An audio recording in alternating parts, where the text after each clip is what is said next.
anyways, welcome everybody to the second episode of Hidden Killers versus Pros. It's your boy Star Charger. This week's card could not be any more stacked, and I could not be any more hyped for this. Ever since we started putting this in the works late last week, I've been so ready for us to get this underway, and here we are. We're about to rock and roll with the second week of this epic saga. If you missed the first week of Hidden Killers versus Pros, be sure to check out the VOD on YouTube. Check it out, YouTube/StarCharger28. The first week had all kinds of hype matches, had all kinds of surprises, and it's definitely something you want to go and check out the archive of. So here we are, second week, and we've got just this stacked of a card this time by, and I can wonder if this is going to deliver just as big on the surprises level as last week did. So without further ado, let's get right into it. First things first, let me just adjust a few things for us so that we can have access to the full atmosphere. All right, and now, yeah, we're gonna make our way over into. All right, so we're gonna have ourselves these private matches, and then we're gonna get underway here, right here and right now. So let's rock it.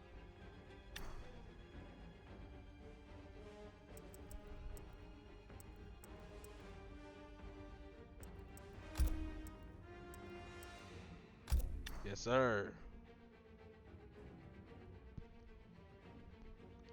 All right, so for you guys let's start this off. So the first guy that's coming in here is going to be a homie of mine. He's been a homie of mine for a long time now, and traveled a little bit in some of the previous games, especially like Injustice 2, and did okay for himself. And of course, right now we find ourselves in the midst of this pandemic where nobody can travel anywhere. Kind of hard for him to showcase what he can do outside of the game. But that said, he's still one of the guys that I enjoy watching ever since he really just started coming into his own, especially in some of the online tournaments. And with that, yeah, he's made his way here. He's definitely answered the bell to take on this hardcore test that I have in mind. I'm talking about none other than my buddy from down here in the South, MCG Abyss. He's going to be starting us off right now on this first to 10 that we got going on right now. But his opponents, oh man, I think everybody knows his opponent. All right, this guy's done just about everything that there is to do. Medaled at Evo. This guy has actually placed in every single game that's ever come out from NRS. He's gone and showcased that he's definitely one of the top tier talents within the history of our community, and as such, you know, it's so hard not actually being able to travel, do our thing right now, because obviously I know he'd be doing his thing right now on MK11 too if we were traveling. That said, don't let that stop you from knowing exactly who this dude is, where he comes from. He's one of the monsters of the Midwest. Known him for a long time, and here he is. He's gracing us with this second saga of the Hidden Killers versus Pros legacy. Welcome in, my dude. Brutal Democracy's own Forever King.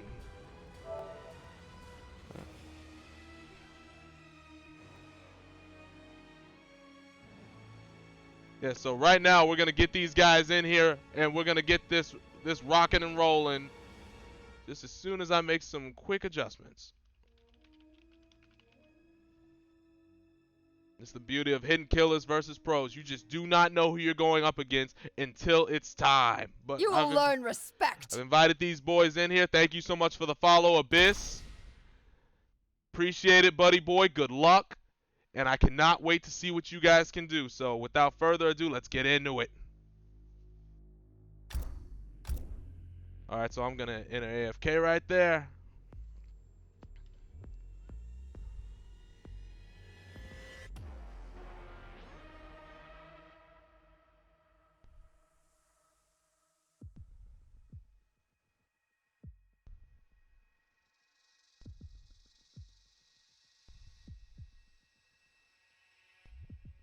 Alright, so Forever King's on his way. He just let me know he's on his way in. But right now, hey, it's all good, Abyss. Hey, you're followed now. That's all that matters. Yeah, but as of now, yeah, we're just waiting on Forever King to show up, and then everything will be good to go.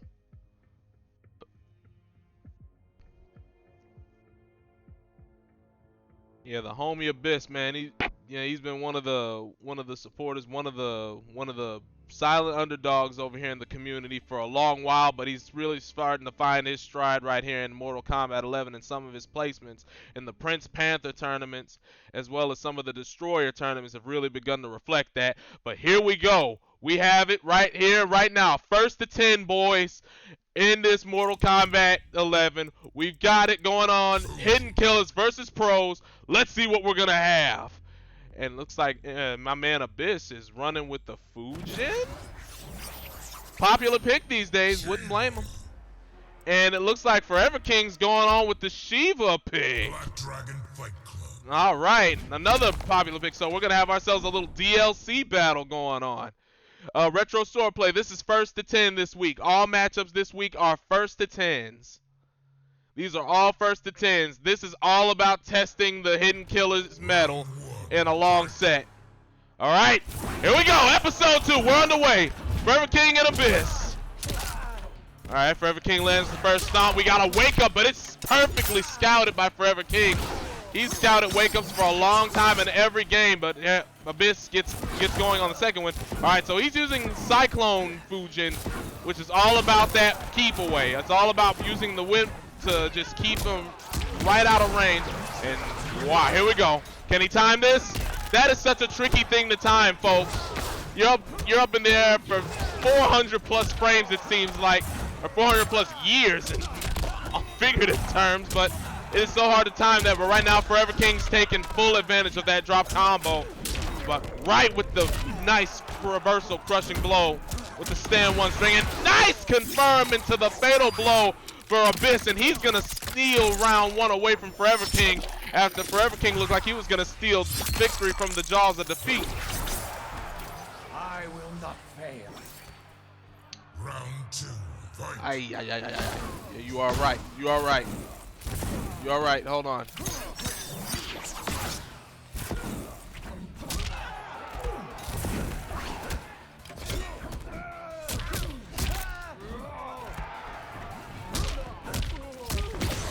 Sorry, that was a leftover.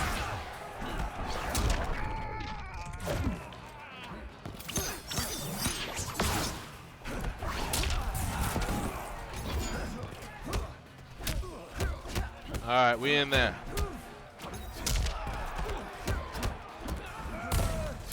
Nice start for Forever King. He is just all over Abyss right here in this mid-screen. Just trying to answer back one string. Trying to keep her at bay. I actually like this Fujin pick. I actually like this variation against Shiva. It keeps her honest. She usually loves to, make people pay in the neutral with stomps, especially if they don't really have much in the full screen to stop her from really going in the air. But her fireball is really nothing to shake a stick sideways at, and as Forever King shows with the enhanced fireball to close out round 2 of this game 1. All right, so now nice push. Another nice push from Abyss. But right now, the thing about this version of Fujin is that with that push, even if it hits, it does such minimal damage that really, Forever King's willing to run into those all day. Oh, almost gets the conversion right there, but Forever King building up a nice half-life lead right now on Abyss, keeping him in the corner.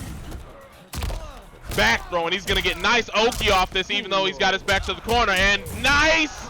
The back one string, but doesn't get a follow-up after that. A big whiff right there from Abyss, and it looks like Forever King's going to do enough to follow up on. It's just to toss him right back and take game 1. So game 1 going to the pro, Forever King.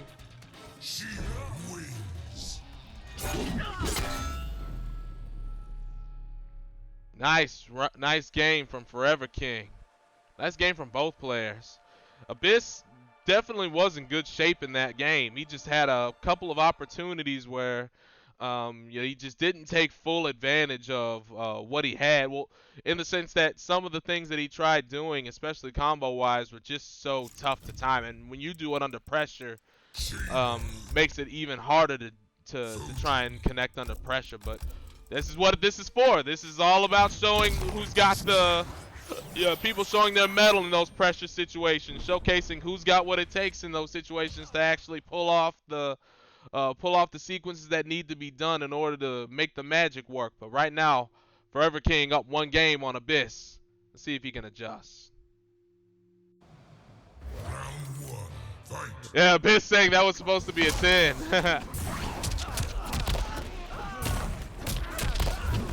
Oh, is this Oki? Oh man, that would have been. I think if he wouldn't have woken up right there with up 3, that would have been probably a guaranteed Oki setup. But nice.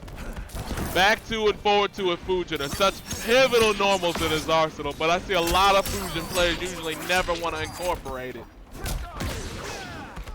Nice forward. That stands for anti-air from Abyss. This throwing him in the corner, but Forever King with the interactable, stabbing him in the head. Ooh, nice back 1-3 in the wind kick.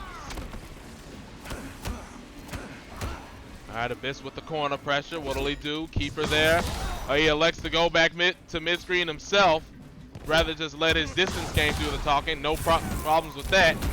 Very safe stuff. Both players playing it safe right now. Forever King out of attack meter. Abyss tossing him in the corner. He's still gonna have to work a little bit in order to close this out. What'll happen?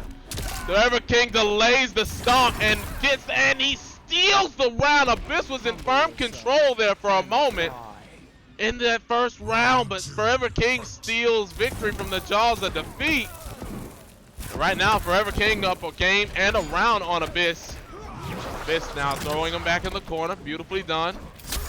Back 1-2 combo, but does not convert into the wind kick or anything else. Oh boy, here comes Forever King, making him pay for it. And now Abyss has no defensive resources. Gets the back 1-2 string, and now he converts into wind kick. Push him in the corner, but nice duck from Forever King. Gets the uppercut. Tosses him back in the corner. Big damage. Oki's set up for days. Will he amplify? No, he does not have the bar. If he had the bar, it would have probably been putting Abyss on death's door, but Abyss with a nice throw puts him back in the corner, but Forever King with the wake-up jump. Yes, it's a viable option in Mortal Kombat 11, folks. Wake-up jump is about as viable as waking up with an attack. Just delay waking up. It is a viable strategy somehow. I don't get it. It just is. All prayers be answered to Lord Paulo. Nevertheless, Forever King up 2-0 in this 1-10 affair. Man, he really let that down 2 rip. That down 2 crushing blow was a very big pivotal point right there in the matchup. And Abyss looks like he's sticking with Fujin.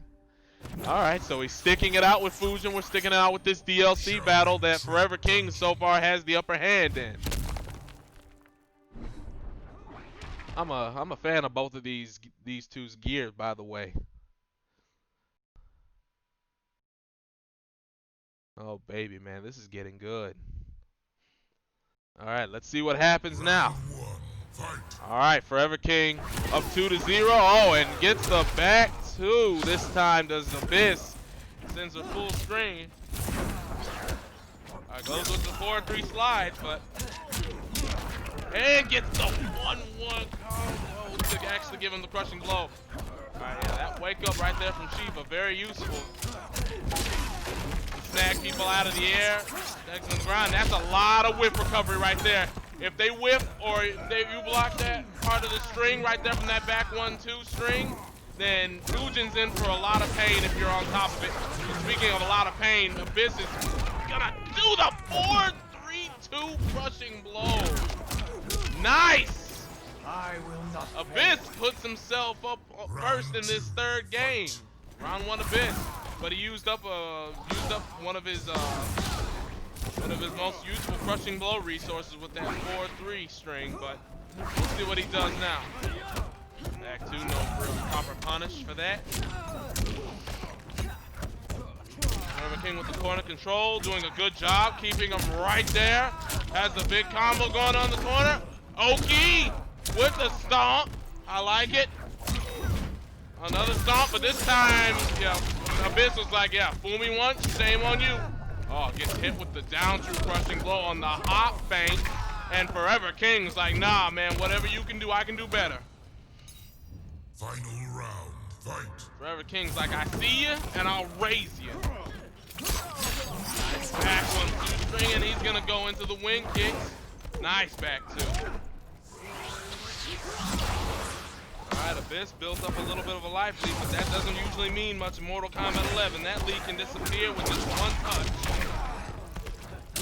Nice hop kick. This time he commits to the hop kick attack for that overhead, but this time Forever King going right into his combo. See what he could have had something big if Abyss didn't break away, but now Abyss with no resources for the defense. Now he has no resources at all. Forever King can make this happen, but right now he's tossed him in the corner. Good decision. We got more throw games. This is a command throw. Big damage. Oh, what happened there? And Abyss already used his crushing blow there, and this time by he puts himself on the board. What happened there?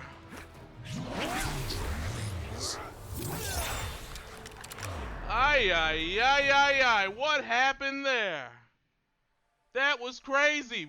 Abyss puts himself on the board after one of the most unexpected turn of events right there in that game. Forever King just stopped doing anything for a split moment, and Abyss jumps right on him. All right, well, with that, Abyss puts himself on the board. It's 2-1 Forever King's favor. But right now, this battle's only beginning. On both sides, Abyss putting himself on the board right there was a very big way to keep things from escalating out of control if Forever King got up 3 games. But yeah, he kept himself together, and even in spite of that interesting situation that we had just a moment ago, managed to close the deal. Here we go, game 4. Back 2 into the push, enhanced push. 4-3-2. All right, nice toss into the corner. Back 1 anti-air, very nice. Abyss goes down 4 into the wind kick. Don't know if I like that. Alright, gets tossed in the corner for his trouble. He gets good Oki off this. Gets hit with the overhead string from the back 1 string. Oh man, Forever King all on him with the tick throw setup. Tosses him back in the guard. We got ourselves some Shiva combos. Will this close it out? No, not quite.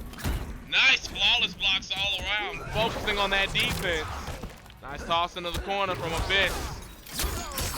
Abyss with the nice combo. Gets 174. Forever King walks up with the jab punish on the whiff. Don't whiff. Don't whiff right now, man. The name of the game. Oh, nice back 2. Is he gonna amplify? Yes, he is. Puts her in the corner. No punish on the roll. Right now, Abyss trying to press his advantage in the corner, and Forever King tosses him right back in the corner. That's the beautiful thing about Forever King's savvy and his awareness of what's going on in the set. Knows positioning, knows how to put his opponent right back where he needs him to be. But Abyss fighting his way right out of there. Nice back 1. Forever King tried ducking a throw, did not work. But Fujin in Cyclone variation, not the most damaging of variations, so very low impact maneuver for Forever King as he now regains control. And Forever King going up 3-1 with unrelenting Oki right there. She wins. Forever King with the relentless pursuit. And he goes up 3-1 just like that. He gets that game right back. All right, so what will Abyss do? Will he stay with Cyclone Fujin, or will he move elsewhere? Only time will tell. No, he believes in Cyclone Fujin. He's staying put. Wow, okay, so looks like we're continuing on with the DLC battle. Forever King up 3-1. I mean, there's still a lot of time. There's still a lot of time in this. I mean, Forever King, been around a long time. Definitely knows how to pace himself in a set like this. But Abyss, definitely has to try and make something work right here in this 5th game. Steal for 3, 2. Gets in there, makes something happen. Forever King not close enough to do anything about that. So that may as well be a safe ordeal right there for Abyss. But nice push. All right, now is he gonna throw him back in the corner? Yes, he will. All right. Down 4 in the wind kick. He's not making much hay off of that, and Forever King's letting him know about it with the setup into the stomp. More Oki with that stomp, man. It is a dangerous game to play whenever you screw up against Shiva. From this position, Shiva's gonna win that full screen. Nice confirm there from Abyss. All right, puts the full screen. That's a trade in Shiva's favor right there. Abyss has to realize that, and right now it's one of those small elements of the game that's costing him. Round 2. Forever King up round 1 here in this 5th game. Trade once again in Shiva's favor.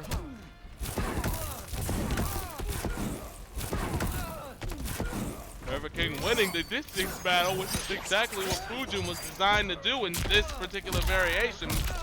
Tossing Abyss right back in the corner. Abyss with the wake up jump. He said, I'm not going to stand for that, Oki. Literally. Oh! 4-2. Pressure. I like that. Back 1 into the wind kick once again. Nice job by Abyss. Doesn't get the crushing blow on that 1-1 string, but gets the crushing blow right there on the enhanced push. And with the equalizer, Abyss ties it up 1 round apiece here in this 5th game. He definitely needs to have this game. He's gonna have to work so hard right here in this full screen. That's a good trade for Forever King. Flawless getting in for Abyss. Down 4, wind kick again. I don't agree with that at this point. And now it's cost him all of his defensive bar, but right now he's getting some of it back with the confirm from back 1 into the wind kick. Oh, and he scouts Forever King trying to go for the uppercut. This time by he gets nice damage, 334, but Forever King responds with a 200 hit point interactable use. Hey, could have had a punish right there on that whipped overhead. Abyss just electing for the back 1 in the push. Oh man, Abyss.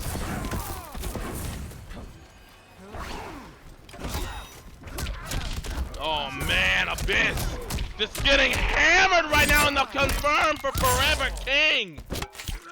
Wow. And he's gonna go up 4-1 off that. That's unfortunate. That's unfortunate right there. Hands on the shield. Says, give me my wine. My blood wine. That's it. Forever King goes up 4-1. It is looking bad right now for Abyss, but I mean, it's definitely not insurmountable. It's 4-1. Forever King just making the right reads when he has to.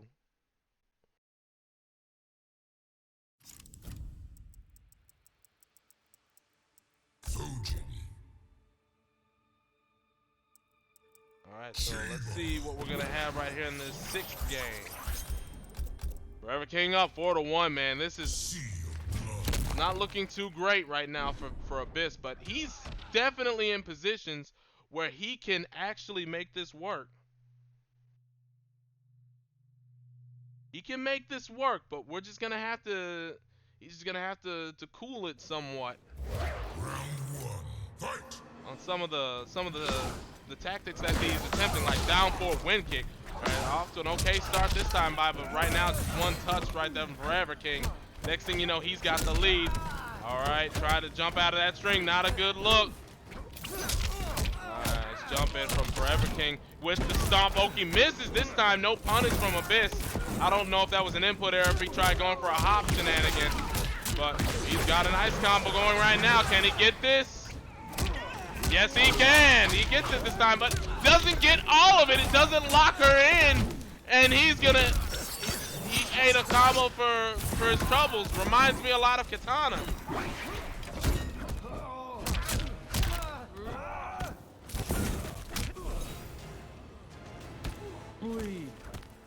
Oh man, that's just crazy. Round 2. Fight.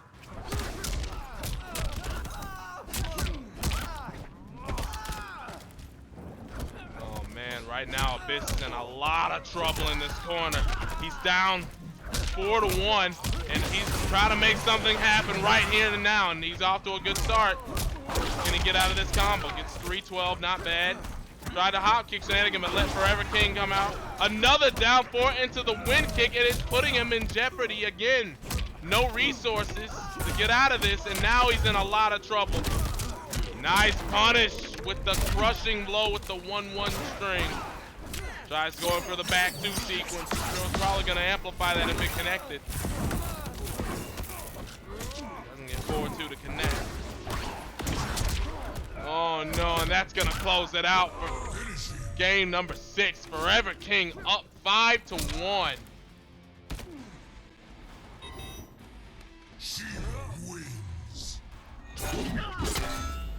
Oh man, Abyss definitely has to make some adjustments now. This is starting to look bad.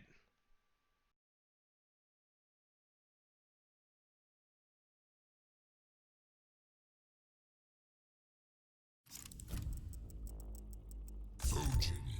Shima.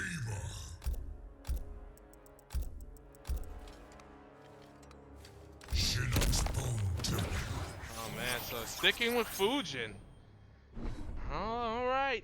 Well, we're gonna see what he can do. We'll see if he can. He's really banking it all on the Fujin pick to see if he can make adjustments there late in the set. But right now, Forever King's got a really good grasp on this matchup. Nice throw break from Forever King. One of the best in the business at it.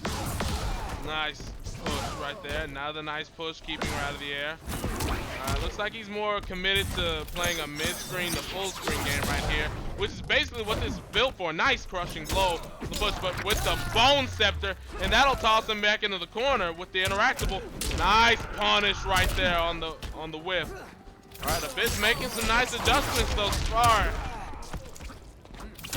Nice. And don't forget, Fujin's is the only character in the game that actually has a crushing blow off of his hop attack. He has to land that bad boy 2 times in a row, I believe, in order for that crushing blow to take effect. And right now, Abyss is showing some nice life in this 7th game. Doesn't connect. Forever King tossing him back in the corner, or towards the corner. Another back throw. Shades of my boy Foxy Grandpa. I got another throw. The trifecta. Oh boy, man. In my experience, anybody who's landed the trifecta in a game never loses that game. Forever King down around right now, but Abyss in a lot of trouble here in this 2nd round. Gets the back one. He just goes into the wind kick. He could have had a little bit more, will he? Oh, he could have. Wonder if that was a game drop. There's a confirm and a fatal blow. That's what I was looking for. And that'll close it out for Abyss and put him up, put 2 games up on the scoreboard for him. Very well done.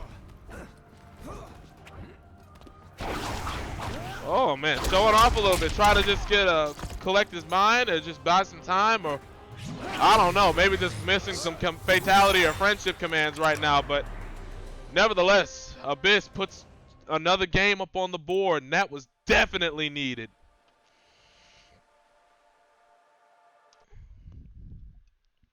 Man, Abyss showing some life right here with the Fujin pick.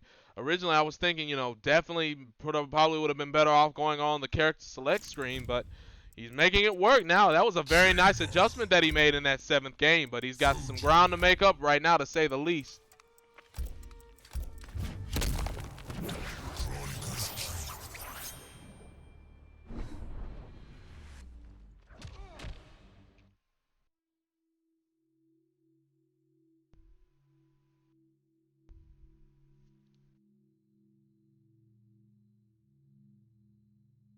Let's see what happens right here.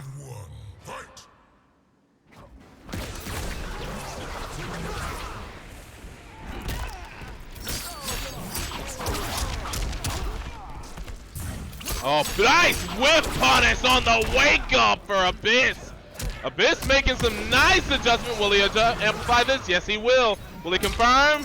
Oh, it doesn't get all of it. but it still has built up a nice advantage, pushing him away. Oh, looking like a change play. Nice with the crushing blow, and now he finds himself up in a game in this game 8. Abyss doing a fine job of adjusting. Nice hop kick read from Abyss, and he confirms this combo into the win kick, pushes her into the corner. Oh man, Forever King responding with the tick throw setup. Nice wake up. Now Forever King's on his heels a little bit, getting pushed to mid-screen. Oh man, nice amplification. Oh man, doesn't get all of what that could have been right there. Doesn't Abyss. That's not his fault. That's the game not doing him any favors. And as a result, Forever King seizing momentum again. Doesn't stop Abyss from doing back one punish right there on the whiff stomp. Oh, whiff uppercut. That could have been massive damage. That could have been the end of the game. All right, here comes the stomp. Oh, punish on the stomp. And just like that, Abyss puts 2 quick games on the board. Wow, what an adjustment. Just like that, we've got a 5-3 set. A few moments ago, I don't want to say it was looking hopeless, but it surely wasn't this hopeful. Man, Abyss definitely making some nice adjustments here late in this set in order to pull himself right back in range, but he's still got some work to do. Now, Forever King, you know, he can definitely go around on the character select screen too if he needs to, but instead he chooses to stick it out with Shiva.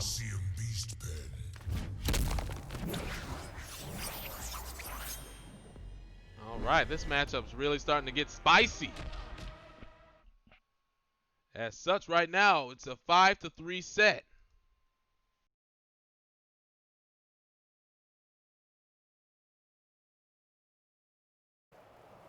Round 1. Fight. All right, let's see what happens right here in this game 9. Forever King off to a fast start. Probably a little sense of urgency. He's sensing momentum changing a little bit. So he decided to take a little initiative. But right now, Abyss re-seizing some of that. Doesn't get all of that combo. That is so hard to land right now. And it's probably something that he can easily get in the training mode and in most other matches. But when you gotta deal with an opponent like this, it can be a little bit different on your timing. Forever King seizing momentum so far in this game 9, and right now he's putting himself in a good spot with the command grab, putting him down with the Oki, misses his Oki. All right, goes confirmed. Nice 4-2 punish. All right, what's gonna be the combo? Will he do fatal blow? No, he just re-stands into the wind kick. Oh man, he could have had something big off of that bad wake up from Forever King. And Forever King jumping right in on him with the jump kick. Abyss ate it like it was his last meal. Amplifier fireball gets eaten. Back two, no good. Nice jump in. Doesn't confirm all the way, but gets a throw. Still maintains a little bit of an advantage. Amplified push. So far, Abyss has made some nice adjustments, but Forever King taking more of the initiative in this game, trying to re-seize some of that momentum that he had a moment ago. Gets the confirm in the corner. Oh, miss, jumping attack, and that's gonna force Forever King to eat that string for his troubles. Nice push away from Abyss. No punish on the whipped anti-air attempt. Nice push away again. Nice blocks. Right now, Abyss just has to be patient. Forever King very content with just playing the lane game. Right now, those trades with projectiles. Oh, nice, flawless block. But he already used that. He already used that crushing blow. He doesn't have access to it again. Oh, tries going to fatal blow, but pushes the axe so far that it didn't punish, but does not matter. Forever King re-seizes momentum. How you doing, Julios? You came in at the perfect time, bro. Shiva wins. Shiva says, hold my shield, give me my wine. Forever King going up 6-3. In this Hidden Killers versus Pros set, man. Man, Abyss had some opportunities right there in that game 9, but Forever King making the most of them while he had the opportunity.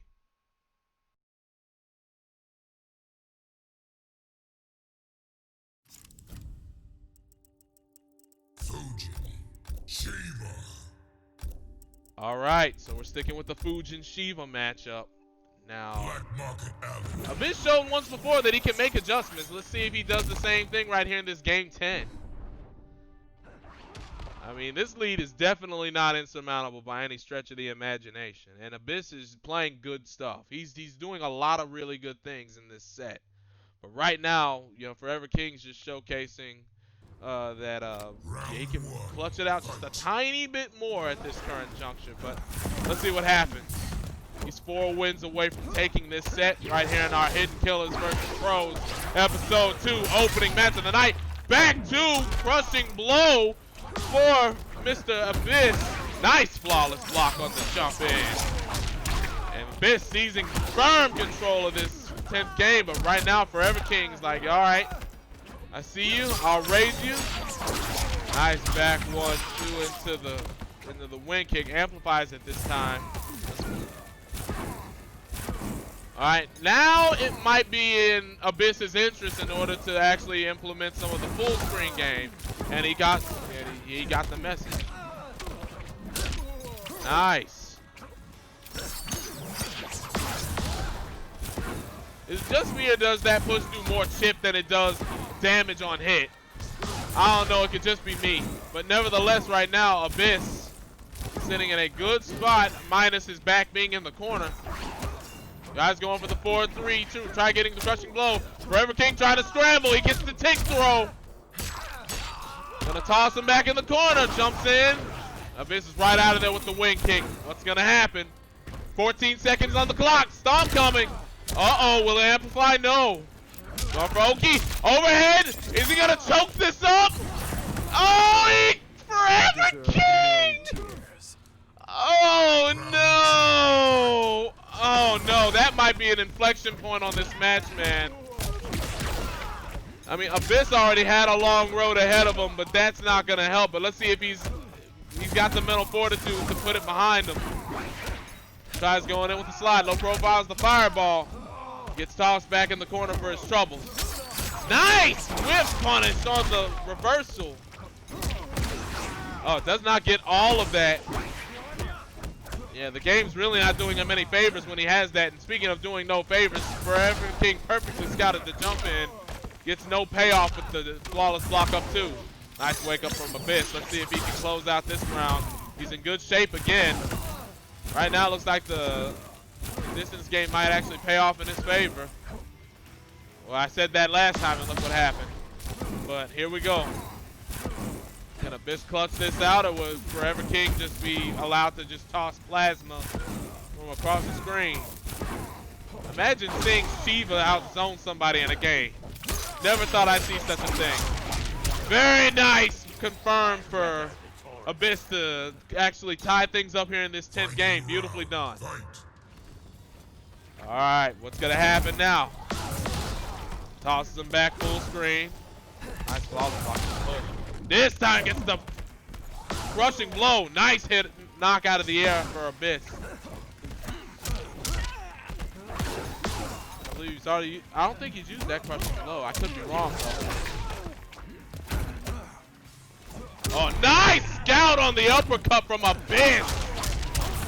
It goes directly into full damage with the wing kick. Gets hit by the stomp though. Here's where some of the scramble effect comes in. But Abyss is like, no, I'm not going to scramble that. Yeah, save the scrambling for your eggs, bro. He says, save the scrambling for your eggs, my dude. And just like that, yes, sir, Julios, this is match number 1. And man, Abyss fighting back.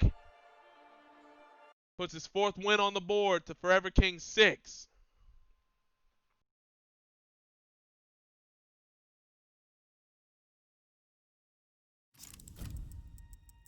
Fujin. Jade. Shiva. All right, so it looks like we're sticking with this matchup. Shang Tsung's Island Ruins. DLC war right now. This DLC war is looking very nice at this point, and I gotta say,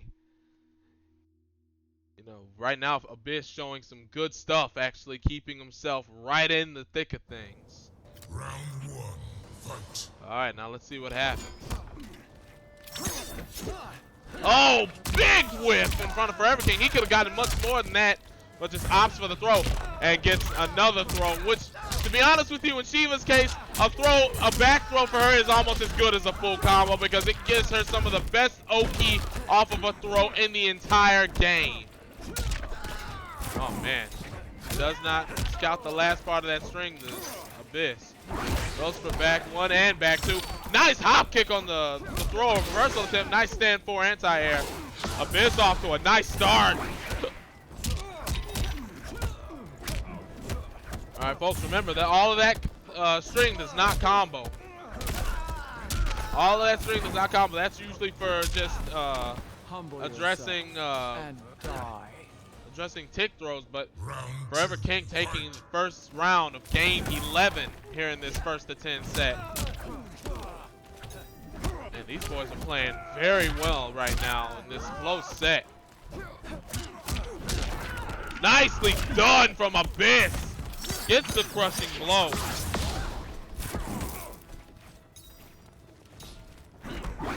Alright, big whiff right there from Abyss. Forever King making him pay for it. Nice confirm right there from Abyss, getting some damage. Just narrowly misses the anti-air attempt. Yeah, you can't jump out of that.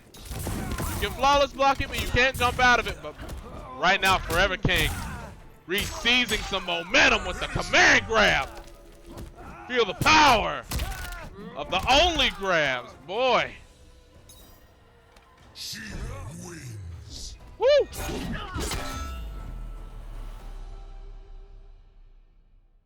Man, these boys are going in. Forever King putting number 7 up on the board.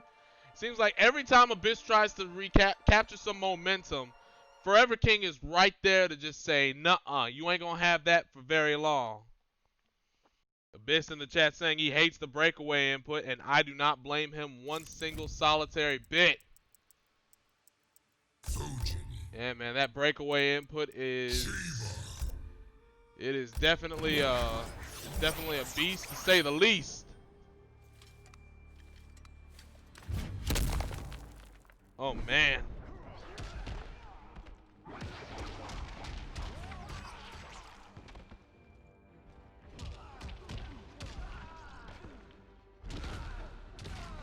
All right, so let's see what happens this time by. Abyss definitely has to make something happen right now. He's on his last legs right here in the later end of this set. But right now, he's doing a good job keeping pace, making adjustments.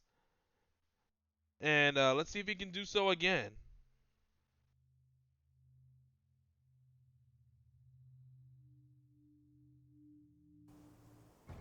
Round one, fight.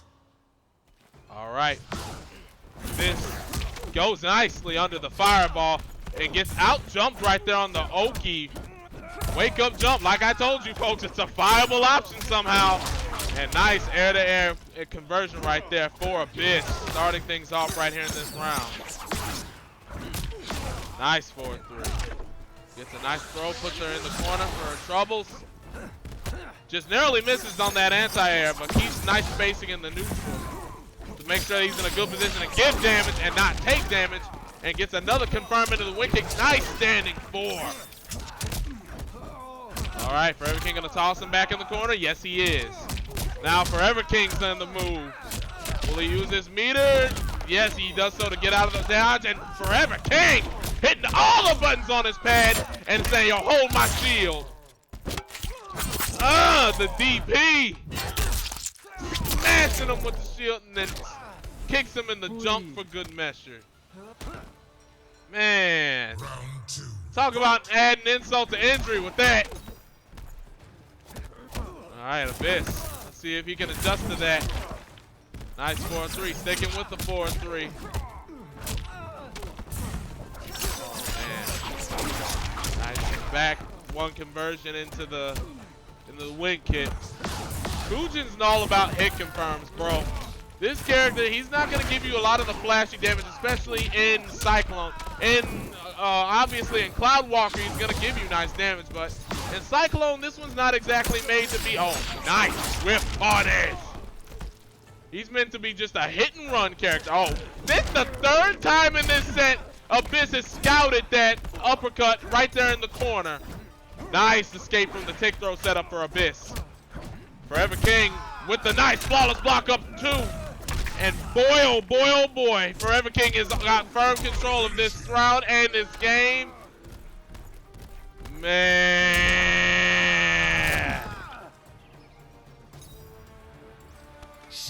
Hold my shield.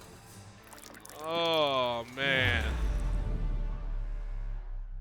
Abyss, he had it. He had it in both rounds and lost it. Forever King doubling him up now. 8-4.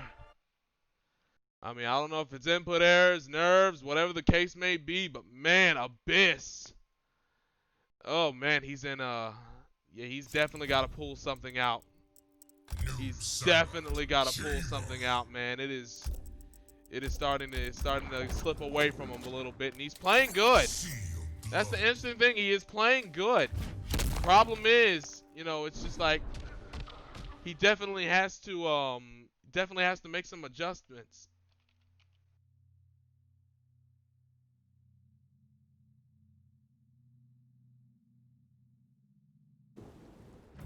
Round 1, fight.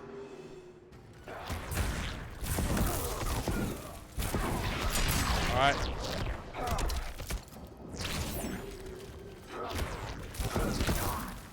All right, Abyss. Switching up to Noob Sidebot. All right, let's see if his tried and true, his main character, let's see if he can actually make it work. All right, now, in case you aren't aware, Noob is actually his main character, but he's been working on the fusion, but let's see if Noob can help bring it back. Nice punish right there from Abyss. Taking the first round of this game number 13. Is this lucky 13 for him? We shall see. Oh. Swedish style. Nice anti-air from Forever King. Gets what damage he can from that. Forever King content with just keeping his back to the corner. Big whip right there on the jump in. Big trade right there on both parties. Now this time by, I don't think the trades will be that much more in Forever King's favor from full screen. But at the same time, he's in firm control right now, putting Abyss's back right in the corner. Again, you can't jump out of that string right there. And he's going to get tossed right back in the corner for good measure to end this round. Forever King keeping it together right now and equalizing this 13th game. Nice anti-air with the down 3. Big tick throw right there. And no defensive options right now for Abyss. Now he's got to guess on all of this Oki. Tries to hit buttons. Gets tick thrown for his troubles. Oh man, it is bad. Oh boy, man, he's in firm control right now, and with the neutral jump, tries to go for the bomb. All right, Abyss getting himself out of there, uses his fatal blow, misses teleport. Oh man, it's gonna put him down 5 games. Forever King going up 9 games to 4.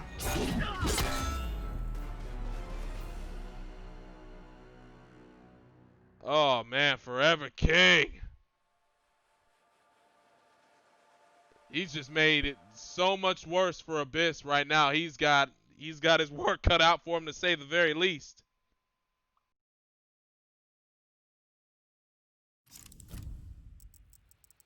Fujin, Shiva, Noob Saibot. I think he waited a long time to go to Noob. Lost time of the Kaitin.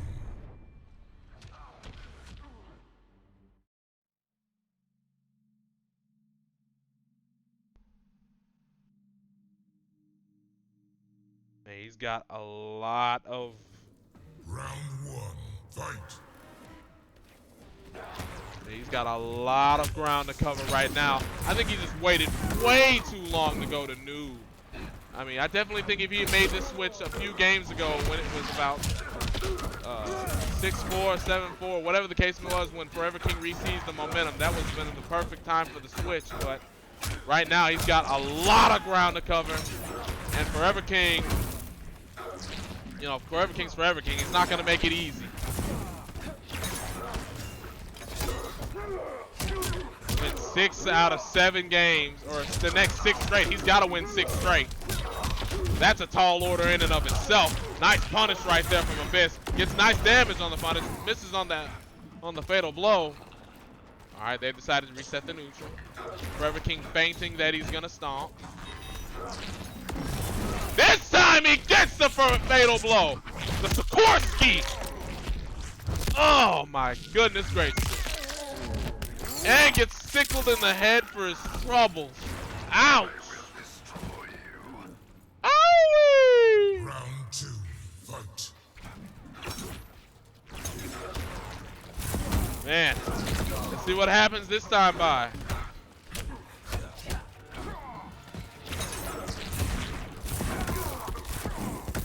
Oh boy, right now, Forever King. He's more than okay with playing this full screen game right now with Abyss, because Abyss, you know, it's definitely got a lot of things to be spooked out about. The stomp, the fireball, so many elements of this full screen game from Shiva can really be deceiving. A nice crushing blow right there on the back 1 string. That happens on reversal, counter. Nice. Back throw. Shades of Foxy Grandpa. Nice flawless block. This time he's well prepared. Alright, tosses her back to the corner. Right now, Abyss has a lot of good real estate behind him, but from a full screen game, Shiva can play that. Shiva can definitely play that, so he's going to have to take some initiative. And that's the initiative I wanted to see right now. Abyss taking a much needed game. Putting number 5 up on the board, but he's got a long road ahead with game number 15 coming up.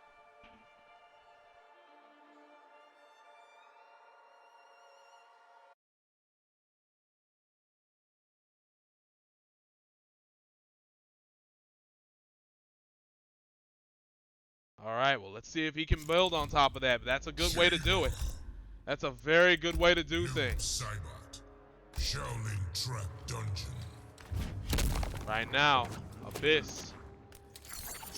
Sticking with tried and true Noob Saibot. He's stuck with Noob for the rest of the game, the rest of the set, but I don't think that bothers him. Obviously, that's his main character.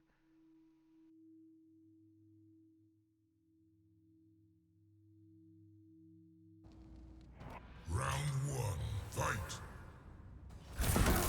Big start for Forever King with the enhanced fireball. Nice flawless block right there on the interactable usage. Right now, Forever King, no attack resources and down a defensive resource. While Abyss is fully stocked, but he's going down in the most valuable resource that he can't really afford to lose much more of, and that's his life.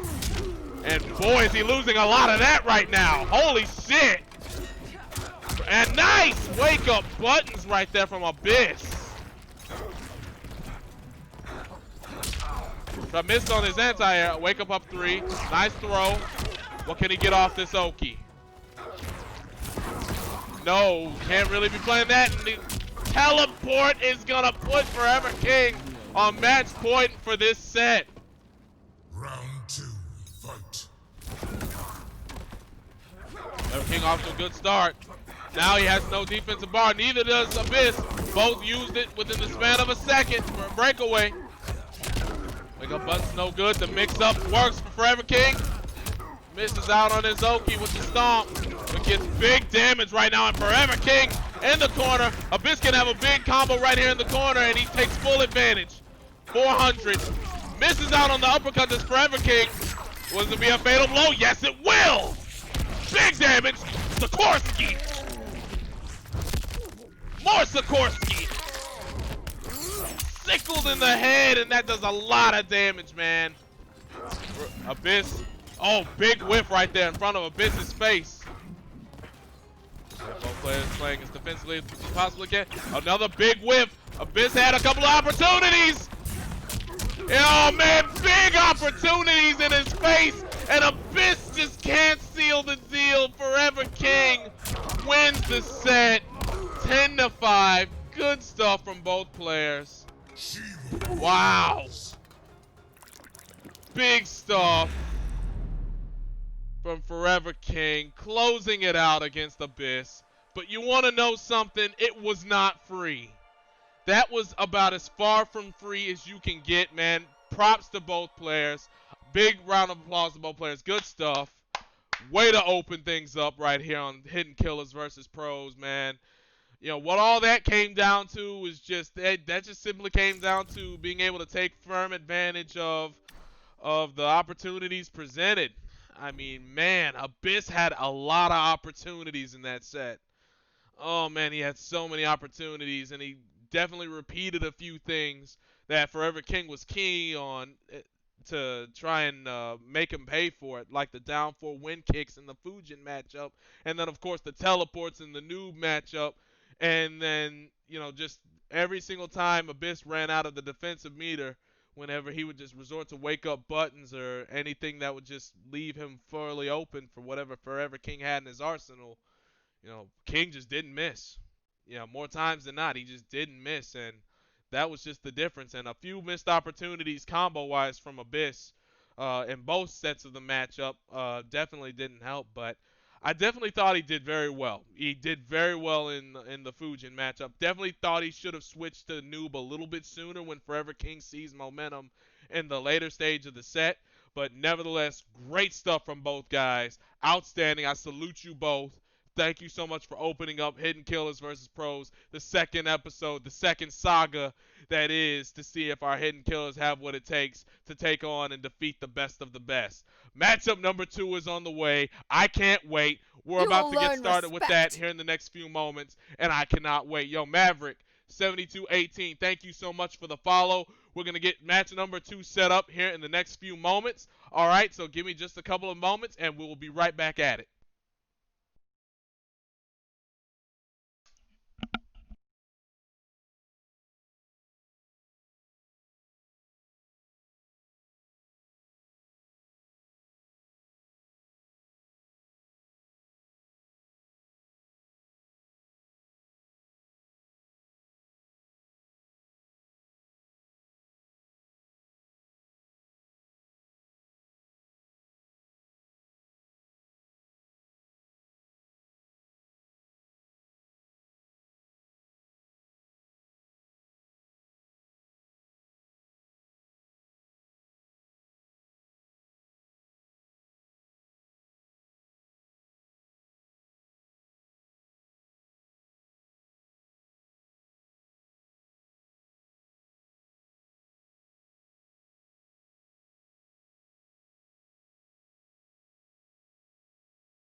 Test, test. All right, we're back in business.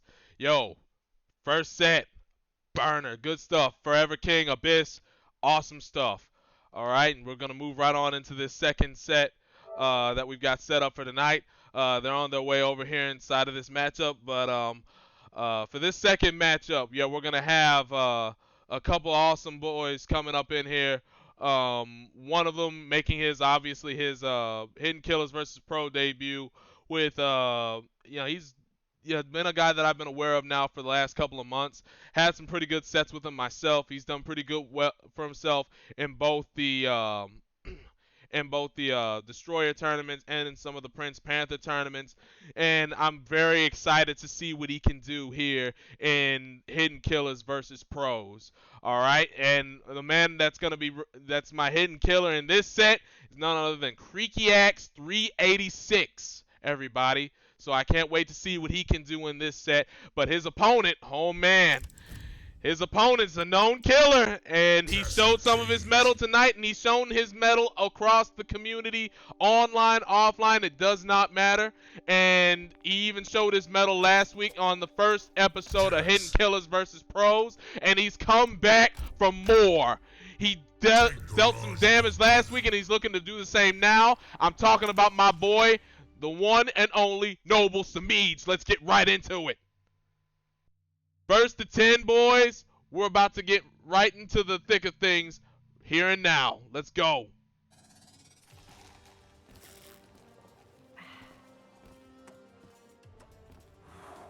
I'm your new drill instructor.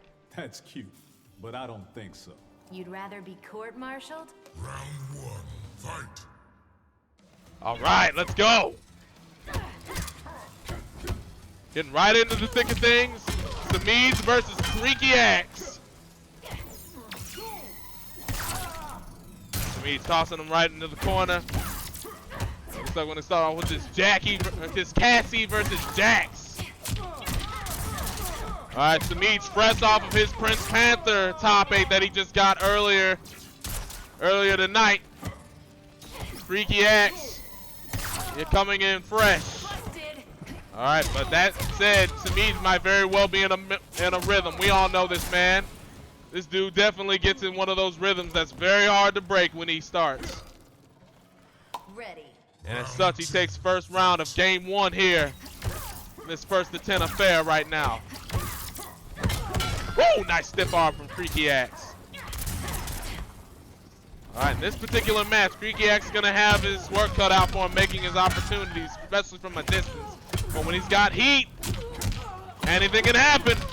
4-3-3, black men don't cheat. Shades of my boy Champster. Black men, oh no, here we go. Just gonna take his time with the burn. He's got his arms heated up. The longer he has her in that gotcha grab, the more it hurts. It's not quite like what it was in season 1, but it's still very good nevertheless.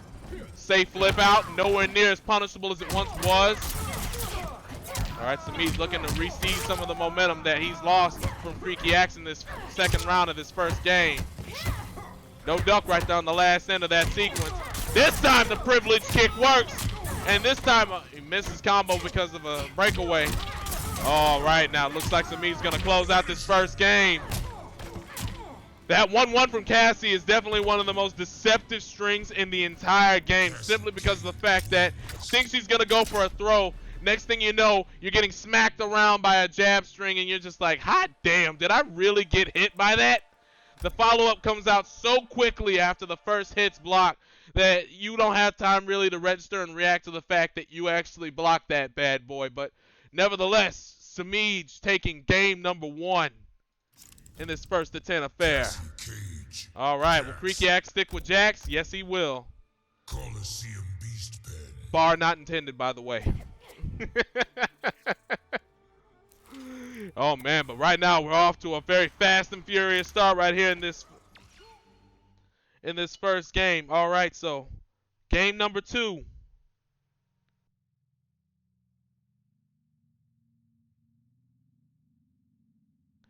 Let's see if Creaky can make some adjustments. Round 1, fight.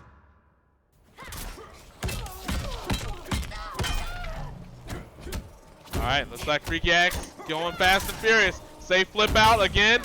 This time a big whip on the enhanced stiff arm right there. Whips the throw version. Nice throw tech from Semiij. Keeping him standing, keeps him at full screen. This time he doesn't whip on the second hit on the stiff arm due to a duck. Semiij amplifying that low gunshot, kneecapping. Nice block. Creaky Axe trying to make something happen, but he's got to be patient. There's that 1-1 string again, folks. Like I say, it's so deceptive. It's so deceptive. The crazy thing about it is the fact that in the throw game, Cassie doesn't have any throw crushing blows, so taking the throw and reacting to the throw you would think would be a lot more beneficial game to the opponent, but given just how much damage 1-1 in and of itself can do, it's just so deceptive. Oh, does not block the full extent of the gunshots. Tries the reversal, no deal. Semiij ready for it. Semiij, I'm willing to bet, was going to throw him right back in the corner after jumping into the corner himself. Are we going to see a crushing blow? No, we are not. Creaky Axe choosing to keep his resource instead of committing fully. This time gets hit with that air to air from both players. Semiij doing well in this full screen. Right now, Creaky Axe has his work cut out for him. Oh man, and Creaky Axe going down 2 games. 4 rounds apiece, no round brown. What's up, Slinky? I love Semiij too, man. Man, my hidden killers are having a hard time cracking the puzzle that is Mr. Semiij. In his 2nd straight Hidden Killers versus Pros episode, Semiij really looking for blood right now.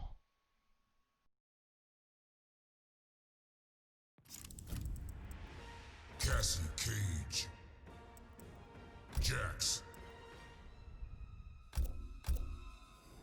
Shinnok's Bone Temple.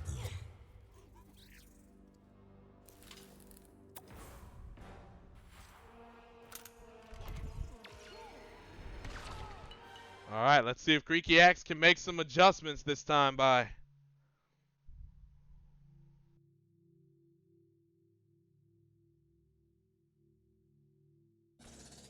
Round 1, fight. All right, let's see if he makes some adjustments. This time he's gone hunker down. All right, so he'll have. No, he stayed with hunker down. I'm sorry. He stayed with hunker down since the beginning, but I don't know. I kind of would have liked to see a little grin and beret. Hey, down 2, crushing blow, reversal. Semiij, how much is he gonna net with that? He still gets 412 even with the breakaway, which puts Creaky Axe in an even worse position because now he's got no defensive bar and he's already taking a mountain load of damage that continues to add on. Semiij try going for a 3rd throw. No dice this time by. Flip out again. Semiij just all over Creaky Axe right now. Ready. Round 2, fight.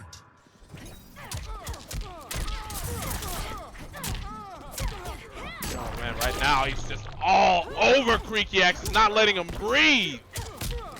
Wake up buttons, 1-1 string going into the full combo, but Creaky Axe very fortunate he didn't get all of it. He'll get all of it this time. This time, no more defensive resources right there for Creaky Axe, and he is in a world of trouble. No round brown through 3 games.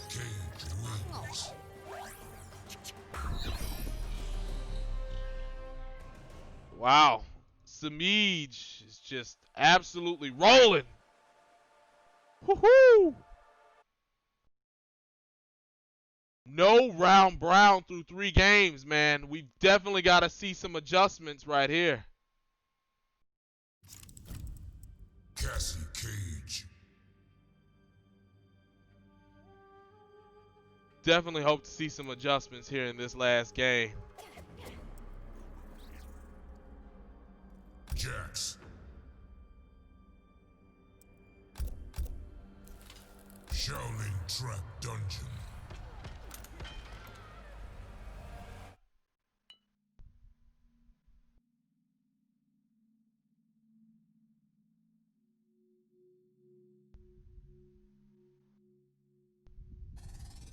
Round 1. All right, let's see if Creaky Axe can make some adjustments right here. Big whiff. Not punished, but he finally gets a throw. Creaky Axe definitely has to take better advantage of those kinds of opportunities. Off to a decent start in this game. In this first round, gets a big combo right there. He's gonna keep her standing in the corner, full heat on his arms. Now he's got full heat on his arm. Down 4 into the stiff arm. That's interesting, to say the least. This right there, nice! Rushing blow right there for...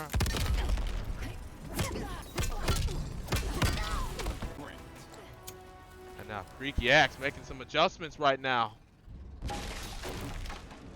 Round 2, fight! Woo, man, Creaky Axe eating all those gunshots right now. Throw. Nice flawless block, but gets hit by the last hit, doesn't duck it. Semiij just keeping him honest with that back 2 string. Thing about Cassie, man, it's very honest. She's not gonna mix you. She's just got pressure for days. She's got really solid pressure, really solid buttons, really solid ways to just make the magic happen. And on top of that, she's got recaps with that nut kick. Final round, fight! Alright, let's see if Creaky Axe can close this out. He needs a game in the worst way. He ended the no-round brown streak, but oh, here we go. Black men don't cheat. Tries to go for the bop. Doesn't work. Semiij with the good tech with the jump back into the confirm and puts him in the corner. Compounding damage all over the place. Goes for the low into more damage. 1-1 again.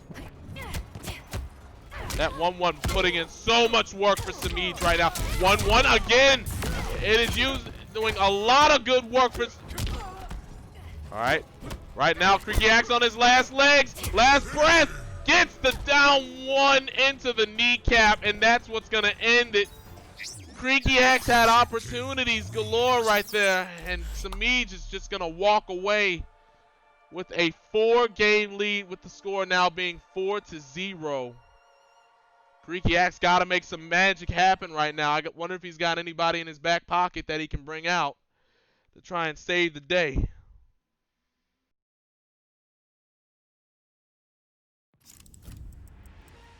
Cassie Cage, Jax. Chronica's Keep. All right. Well, Creaky Axe. Is he staying with yes he is. He's staying with Hunker Down. Semiij just absolutely rolling through 4 games straight. Creaky Axe made some good adjustments to end the no-round brown streak in the 4th game. However, we're going to have to see if he can create some opportunities right here in Game 5 at Chronica's Keep. Right now, Semiij off to another hot start. Back 2. Nice.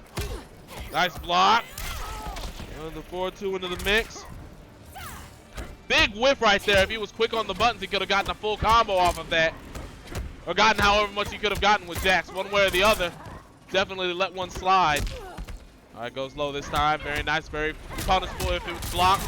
But in this case, Semiij making enough opportunities as it is without needing extra punishment opportunity. And there you go. 1-1 putting in more work. What a noob. Oh man, Semiij is just... He's just locked in right now and just getting whatever he wants when he wants. Tosses him right back in the corner. Short hop. Flip out actually allows him to get away safely. Privileged kick. Keeps him standing, compounding more damage. More damage. See, that's the thing about Cassie, man. When things get out of hand, they get out of hand quickly. Dude, I echo everything that Slinky is saying in the chat, man. It is, it's tough stuff to deal with. It is tough stuff to deal with, man. Creaky Axe definitely in an inflection point here in the set. Definitely has to figure out just how he wants to adjust in this set right now, because Semiij is just, he's just too much. All right, I like this pick, Shang Tsung. I really like this pick. All right, so looks like we're gonna see some Shang Tsung versus Cassie. What variation? We're gonna see Variation 1. All right, so we're going to see skulls all over the place. Skulls and corpses. Skulls and corpses. Corpses and skulls, one way or the other. Fight. Let's get into game 6. Nice read right there. Start things off for Semiij. Either that or it was a misinput from Creaky on where he wanted the placement of that ground skill. Nevertheless, Semiij off to a nice life lead so far in this 6th game. Nice crushing blow from Semiij, sending him full screen, but he elects to go in.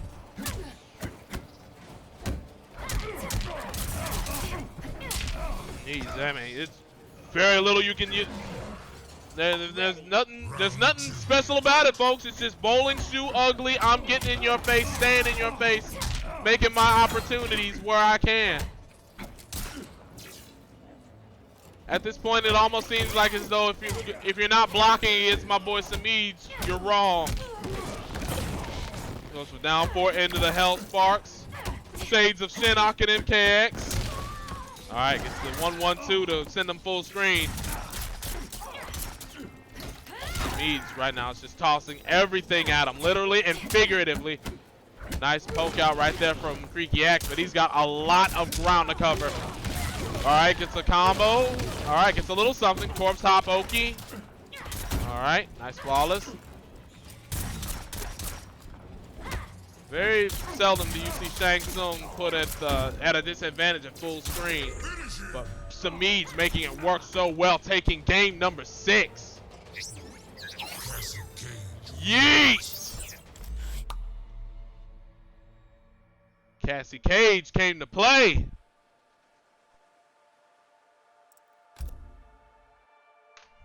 Woohoo!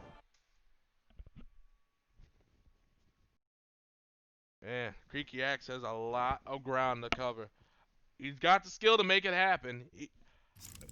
Or at least get himself on the board, but we're going to have to see how he's going to attack these next few games because he's down 6-0, and Semiij right now, as of now, has gone 16-1 on Hidden Killers versus Pros. 16-1. I mean, which is incredible when you think about it.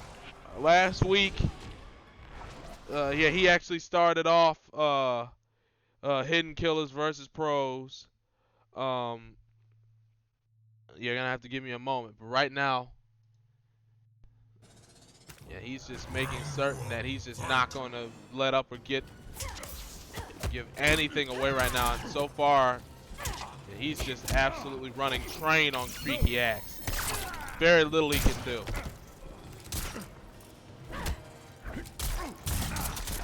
Nice start for Semiij, putting him already. Match just started and he's already at a half lead deficit as Creaky Axe. Could have gotten a little bit more out of that combo and gets another opportunity at it. All right, closes some of the gap, misses his corpse hop Oki, but Creaky Axe closing some of the gap, but right now Semiij just too much. Closes the distance again, back 2.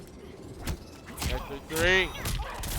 Nice confirm from Semiij, and he's gonna get the throw to close it out. Yes, he will. Well done. Round 2, fight. Semiij just playing on an otherworldly level right now, and it's just too much to watch.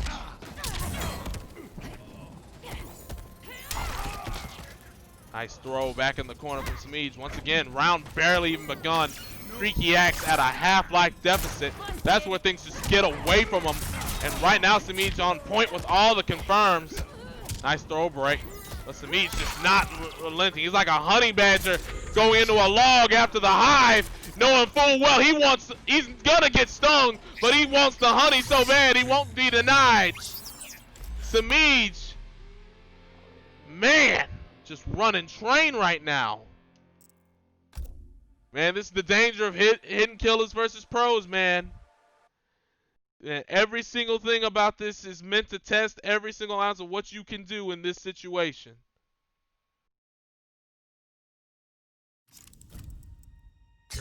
Man, we're going to see what Creaky Axe is made of. See if he can he can go all the way with what he's got on Shang Tsung and Jax. Semiij up 7-0 at this point. It'll be interesting to see just what he can do to try and pull things back.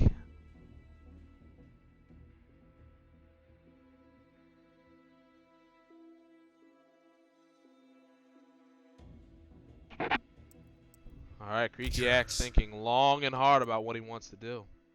Gonna go back to hunker down.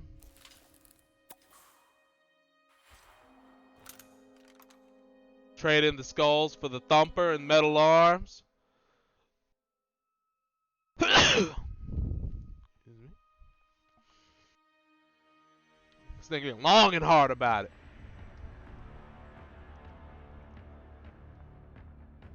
Woo, really thinking long and hard about it. All right, now we got it. All right, so going right back to hunker down.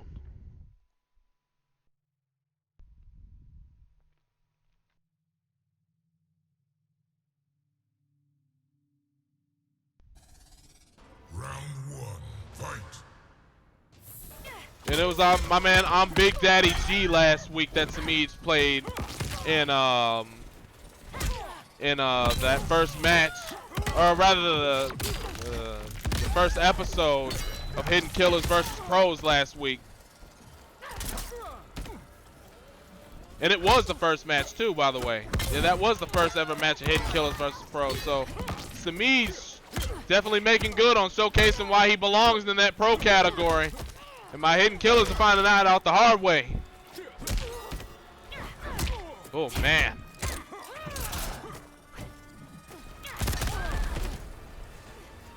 All right, well that's a good start for, that's a very good start for Creaky Axe. Round 2, fight. All right, so Creaky Axe puts a little something extra on the board. Really good to see.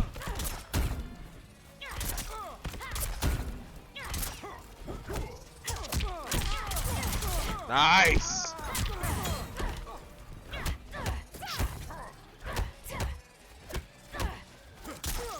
Nice. Right now, Semiij in firm control, tossing him back in the corner. What's going to happen for the Oki? He ducked under what would have been a throw attempt, but Semiij just all over him, had all his options covered. Final round, fight.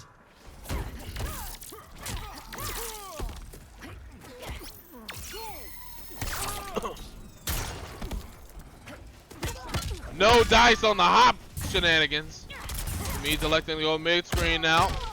Creaky Axe making his way. Nice. Stiff arming him. Another stiff arm. Nice with the command grab, with the ground pound. No heat in his arms anymore. All right, gets restood right back in the center. No duck under the middle. Creaky Axe still in good position. Nice 4-3-3. What can he get out of this?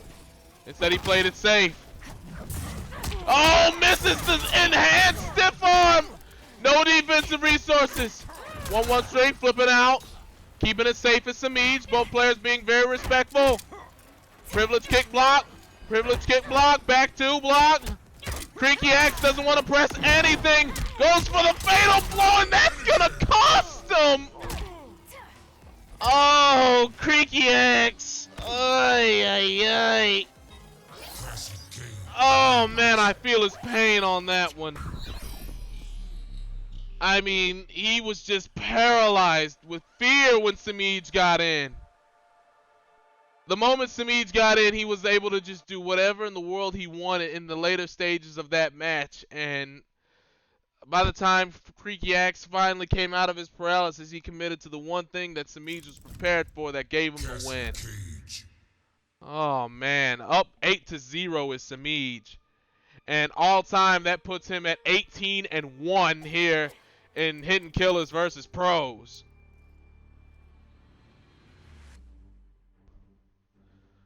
Creaky Axe really going to have to pull a rabbit out of the hat if he's going to want to make this an extended set.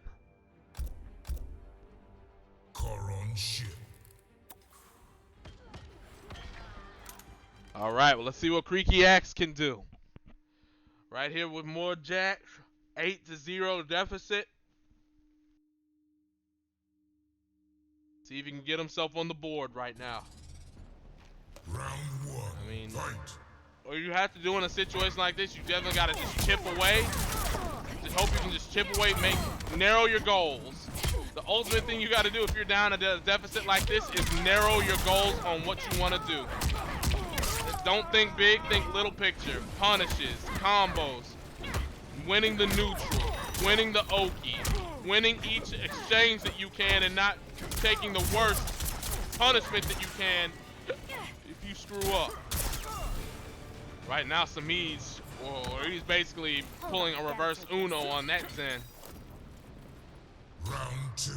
It's all one round at a time. He's got to take this one round at a time. This Creaky axe. 4-3-3 in the burning hammer. All right, we got confirms into the kneecapping. Restands him. Forward 4. Big whip throw, but does not get a punish with Creaky axe. Trying to start some punishment. Will he commit to the quad grab this time? No, he does not. Misses on the enhanced stiff arm. That's going to put him in the corner. And waits until now to break out. That's the cardinal sin of Mortal Kombat 11. You never break away when you got your back to the corner, especially if it gets close to the end of a combo. And you're seeing some of the reasons why right there with that exchange, man. Creaky axe quickly going down to 9-0, and he's on his last breath. So he's going to definitely have to think long and hard at this character select screen on just what he wants to do. Man, that was quick.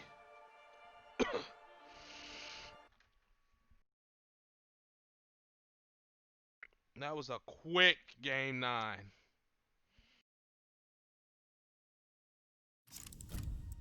Man, what's Creaky axe going to do? Cassie for Semiij. Is he going to stick with Jax? Is he going to go to Grin and Beret? No, he's going to stick to Hunker Down. He's sticking with Hunker Down, man.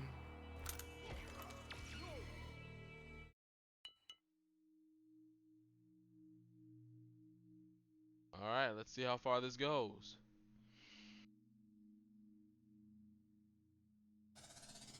Round one. Fight.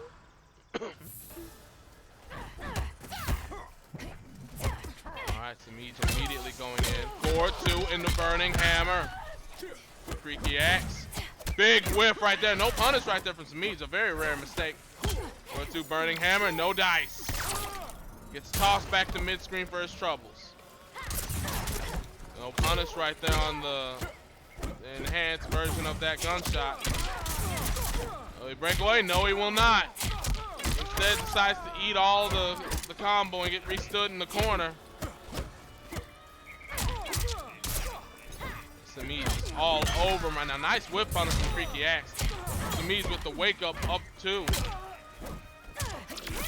Nice 4-2 crushing blow from Semiij. Man, Semiij is all over Creaky axe right now, making this a very quick second set. Holy cow. Keeps him standing right there in the corner. Ready with the anti-air, Semiij immediately. X-Men don't cheat. Nice tick throw. Will he go for it this time? No, he will not. I don't like that he's not even attempting the quad gram crushing blow even once. I don't think I really like that at all. I'd really like him to see him pull out all the stops at this point. He's being a little too respectful, and wow, right now Semiij is just making him pay for it. Big whip right there. We're gonna see a fatal blow this time by Semiij, taking the lesser extent of the damage. Thumper. All right, he's gonna get decent Oki off this. Oh no! Wow, he mashed for his life when that whip. And I respect it, man. He had to do everything. He had to do something. He could not let that go free. Manning hammers block. Nice flip out from Semiij. Get away from the corner. All right, block yet again. Jab, check. Yeah, he gets a combo off this. Heats up his arms a little bit. 4-2 in the burning hammer again. Bop, not quite. As his arms heated up, he's got access to some projectiles. All right, he's got only a tiny bit of heat in his arms now. Oh man, mutual match situation. Semiij is the beneficiary of that. Oh, it'll be a clean 10-0. Alright, drop out. He's gonna drop out. No, he's not. He's gonna eat it. He ate the full extent of that combo. I don't like that. Somehow Mash is out of that. Is he gonna attempt it this time? And please tell me, no, he does not attempt it. Creaky Axe, please. There we go. Alright, what are we gonna see right now? He's got a good position. Whiffs again, mashes again. 4-2 into the low. Oh! He gets there. That does not go down 10-0. Creaky Axe showing a little bit of life when it mattered most. Beautifully done. Oh man, Creaky Axe putting himself on the board. Oh man, beautifully done. Man, definitely trying to make the best of a bad matchup, but unfortunately for Creaky Axe, or fortunately, depending on your point of view, he's gonna have to run through this entire set with nothing but hunker down jabs. Now, I'm not saying it's impossible. I'm definitely not saying it's impossible. And I'm definitely not saying Creaky Axe doesn't have the skill to make that happen. But to say that on the flip side that it's a tall order would be like calling grass green. It is a very, very tough thing to conceive at this point, but we'll see what Creaky Axe can do. He put one up on the board. The only thing he can do is build from there. It's hard to get 10 wins without win number 1, but at the same time, he's got to put 9 more on the board. Semiij, on the other hand, just needs 2 more rounds. Nice block on the wake up 3 for Creaky Axe, but Semiij tossing him in the mid-screen.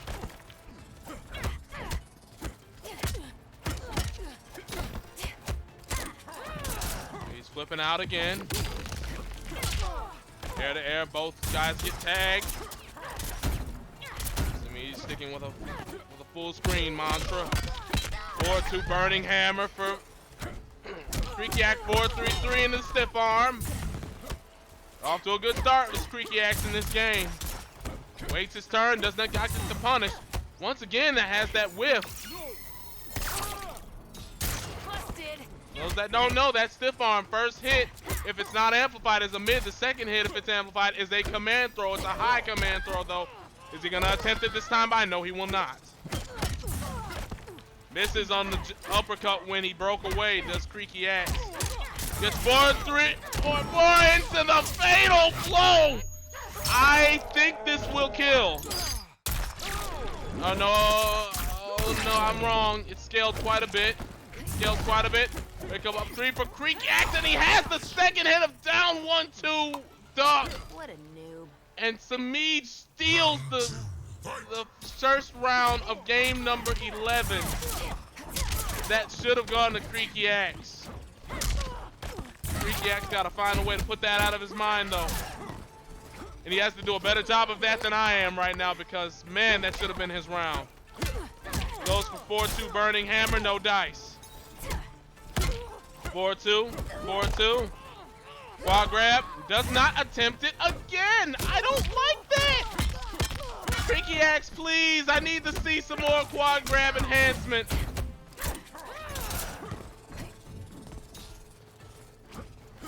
Oh, big anti-air. Semiij sitting nicely on this set point. Creaky Axe trying to keep himself alive. Well, we see it. Oh, come on, Creaky Axe! Creaky! Go, Creaky! Oh. Creaky Axe does not want to suspend his resources. He did not want to spend his resources. Oh my goodness gracious. Creaky Axe goes down 10-1. And unfortunately, that's going to be the end of that set. Match number 2. Creaky, I mean, he had his opportunities, but Semiij was just too on point with everything that he was doing, man. Everything from punishes all the way to neutral. I mean, it's Semiij. I mean, what else can you say? I mean, shoot, I've played him. We've all played him. We know what's up. I mean, Creaky Axe had some opportunities right there to put some things together, but in the end, Semiij was just that tiny bit more clutch. And I hope this shows Creaky Axe. I definitely hope he takes a lot out of this set, man, because normally in experiences like this, there's a lot of things to munch on mentally where you can definitely use it to level up your game to an extent to where, otherwise without a loss like that, chances are, you definitely wouldn't, see exactly it is that you gotta, adjust when it comes to your gameplay. I mean, it works both ways. I mean, it's good to win like that, but at the same time, losing like that can also be a blessing in disguise, even though it doesn't feel like it.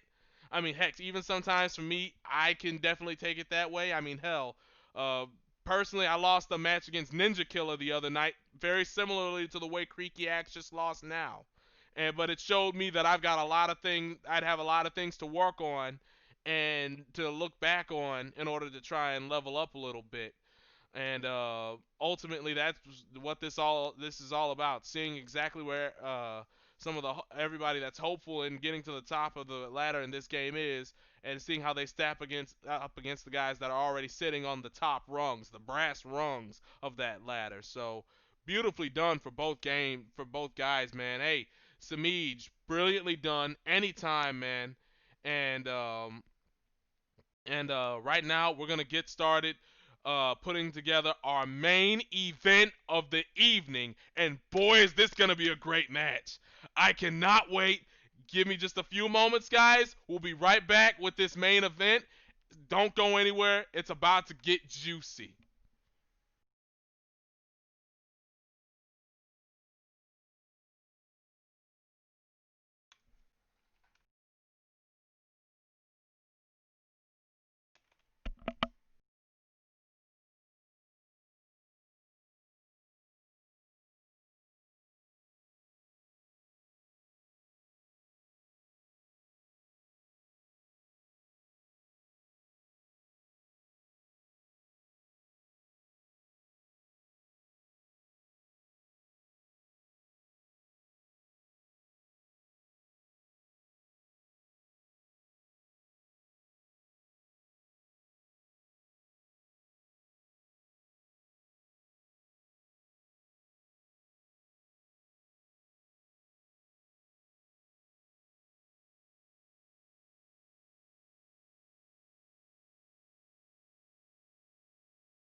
All right, Breeze. We made it. First two matches of the night. Beautifully done to all parties. Creaky Axe, Semiij, thank you, both of you. But now, we have ourselves the juicy main event of the evening. Boys, don't start just yet. Don't start just yet. Please don't start just yet. Whatever you do, don't start yet. Sit at the select screen, whatever the case may be, whatever. Don't start yet. Don't start yet. All right, so this match is going to feature two heavyweights that I have been dying. I've been seething to get in Hidden Killers versus Pros for the longest time now. This is exactly what this format's been all about. All right, first things first. Let me introduce the first man. All right, so he's been coming up through the ranks a little bit, using my girl Katana a little bit. Impressive. And then Sindel comes around. Impressive. Makes his name in some of the Destroyer tournaments. Makes his name over in the East Coast in some of Darth Arma's tournaments over there in Mortal Kombat New Jersey. And now he's also made his name in some of the Prince Panther tournaments that have happened recently. Doing very well. And now I brought him in here for Hidden Killers versus Pros. His Slinksowavy. I can't wait to see what he can do. His opponent, the man who's done damage ever since Injustice 1 with all the grapplers. You know him for Bane. You know him for all different kinds of hug shenanigans. And you know him for having some of the most emotional pop-offs that anybody can remember in NRS history. I'm talking about none other than Sir Gur himself.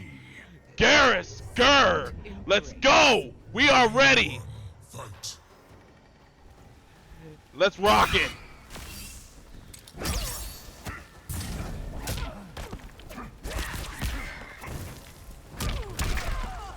All right, Gur off to a nice start. Wait, Slinky coming right back.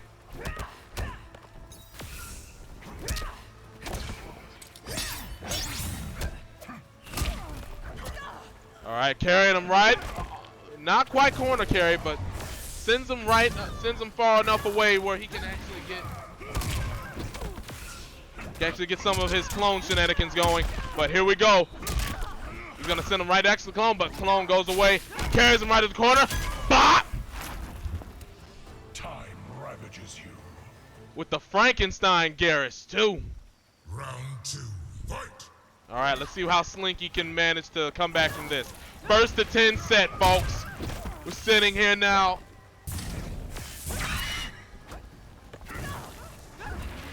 Let's see what we can do. He can do it this mid-screen. Oh, Gur tries to get him going with the time skip.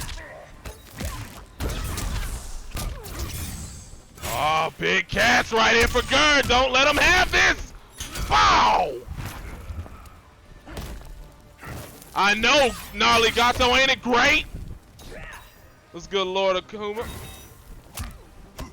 RJ Vids, this is the main event right here. Gur versus Slinky, first to 10 action.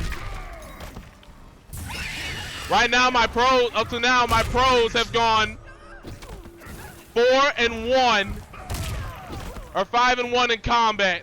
Right now, Gur trying to add another one for the list. Makes a quick 2-round example of Slinky Sindel, but this is a long set. This has just begun. I expect Slinky to adjust from this. I expect him to adjust from that. First match going to Gur, emphatically. All right, so let's see what happens now. Slinky knows his way around some tournaments. He knows his way around some long sets. You know, he knows how to adjust to some stuff like this. But Gur, on the other hand, has been at this for a long time now. And that ever since he was a youngin'.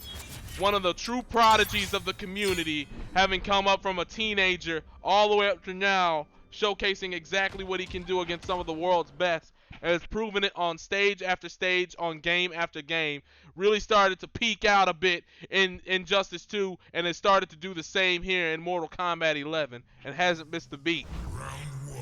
Fight. Garrus, not quite what he was in Season 1 or Season 2, but let's see what he can accomplish now, even though he's still in the hands of one of the masters of the character ever since his inception. Nice clone explosion. Even with that clone explosion, he's still at about +5, I believe, when it goes away. 4-2-1-2. I think that was a flawless block attempt that did not go through so well for Slinky, and he gets trip guarded for his troubles. Right now, resetting the neutral a little bit. With sand trap, no punish. Call out on the screen cancel for Gur. Some of the best reactions in the game. Tosses him in the corner, back to the corner. More frame trap. Oh, wow. Mashes out of that frame trap. Oh, wow. The huevos on Slinky. Forward 4 up 3. All right, now he's got Royal Edenium, which allows him to fly around if need be. And anybody that can tell you, if you got any aerial moves that can go in Garrus's way, that can definitely disrupt what he wants to do with the sand traps. Round 2, fight! Narligato Alex, Saucy Fingers beat Deoxys last week.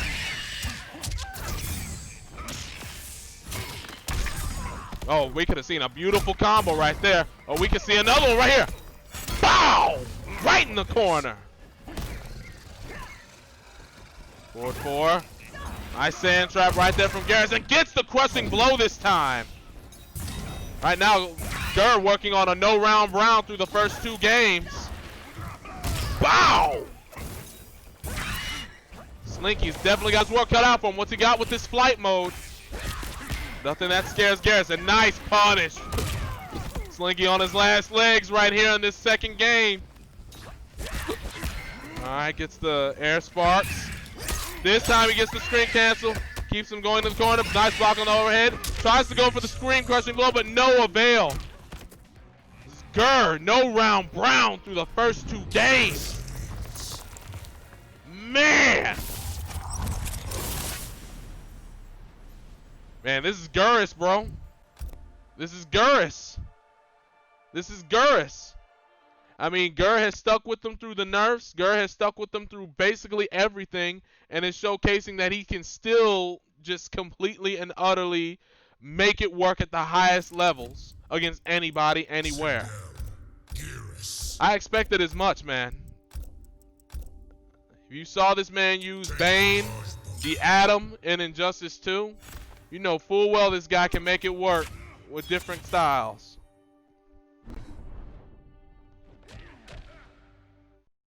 Yeah, Alex, man, that set was hype as shit last week. I mean, I totally did not see it coming. I mean, that was the great surprise of episode 1 of Hidden Killers versus Pros. Saucy Fingers pulling that off and just absolutely stunning everybody, me included.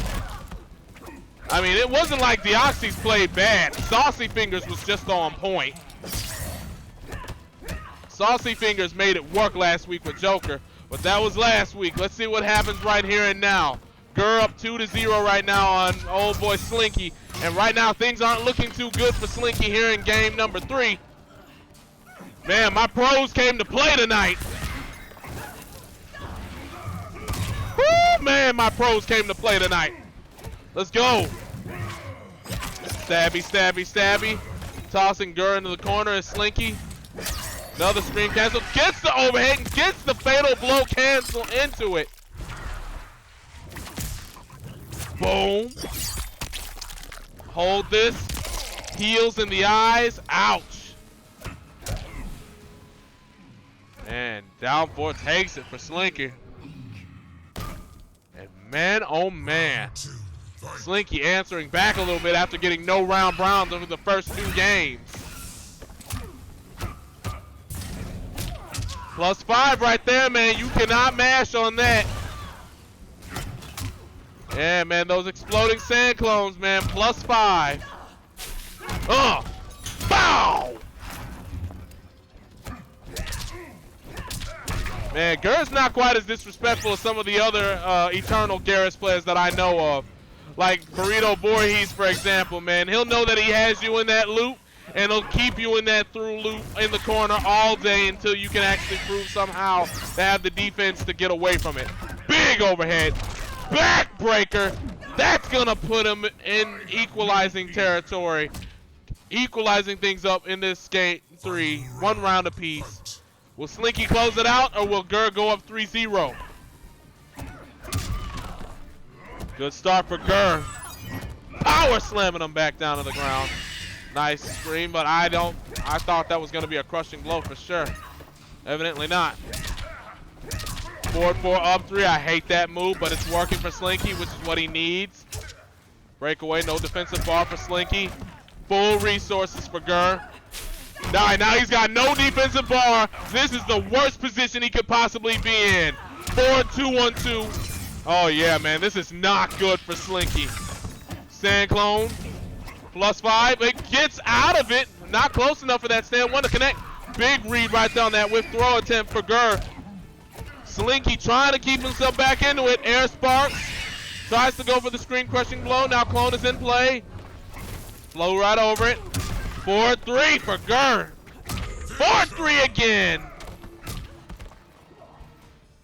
Gur going up 3 games to 0 in our main event for the night. Holy cow.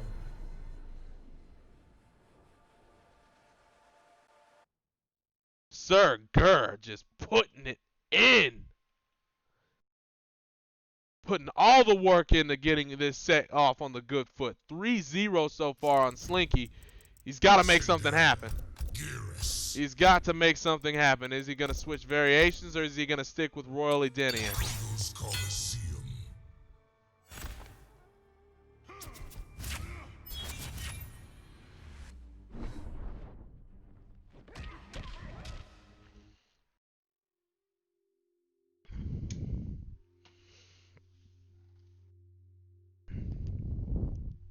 Gur is in total control right now and up 3-0. It's going to be interesting to see how Slinky adapts to this.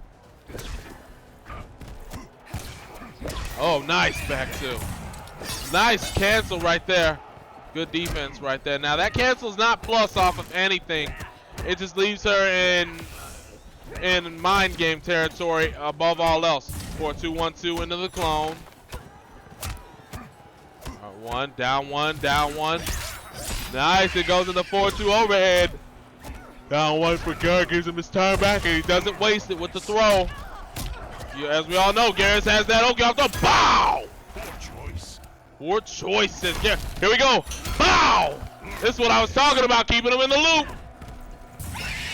Ooh, just barely out of range. Teleports out of there. Gets the nice, crispy sand trap punish. Gets the low trap. Wow! Gur, stop it! Stop it! My man's Gur, bro. This man comboed the exploding sand into the sand trap. But wow, that could have been a fatal blow for Slinky. He's made his way back in this round. Nice way to clutch things out for Slinky. He definitely needed that. Gur up 3 games to 0. Slinky needs every break he can get between now and the end of the set. But right now, that has the first round of this game 4. Getting tossed back into the mid-screen. Down 4 into the sand trap. One of the dirtiest things you can do. Make sure your fan does not leave that block button. Oh, punish, but not quite a big one. Oh, disrespectful AF on the exploding sand clone. Wow. Wow, man, this Garrus is in trouble right now. In this game, Slinky is adjusted well. 4-2. And gets a nice conversion off that. 4-4, up 3. No, 4-4 cancel. Gur's in now. 4-4, up 3. Nice flawless block from Gur. Exploding sand trap is in effect. He teleports instead. Tries going for fatal blow. Forward 4 gives Slinky his first win of the set. Beautifully done. Slinky putting himself on the board.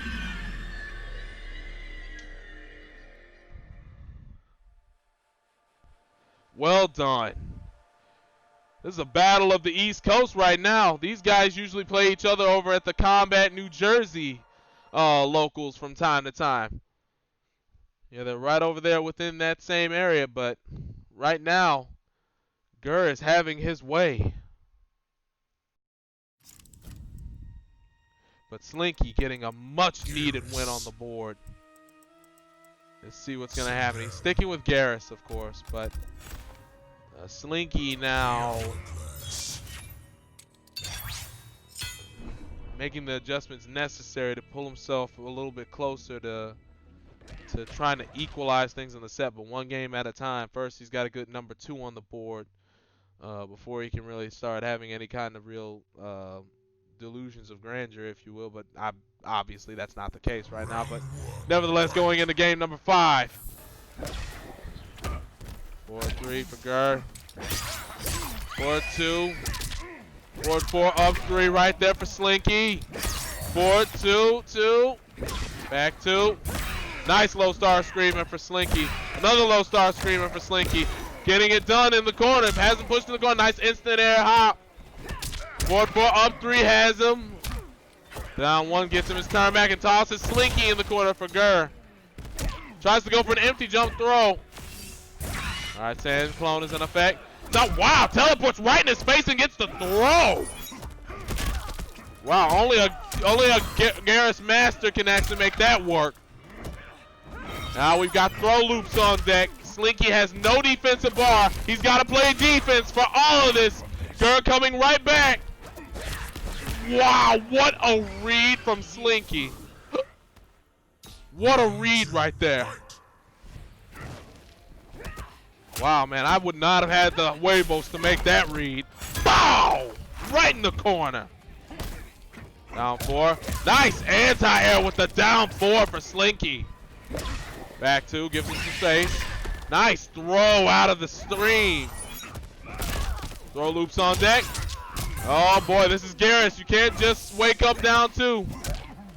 This man's got Oki for days off his throws. Nice throw. Speaking of throws, throws him out of the corner. Probably anticipated a throw break and is fishing for that crushing blow. Not a bad plan. Alright. Misses the punish right there. 4-4 up 3 for Gur. Nice down 4. Nice throw. Slinky throwing him back in the corner.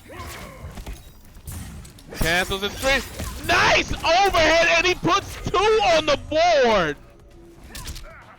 Slinky with the beautifully executed clutch maneuver, putting himself up on the board with 2 more, with another win. That's what I like to see. 3-2 Gur's advantage now. He looks like he's made some very nice adjustments to pull himself closer.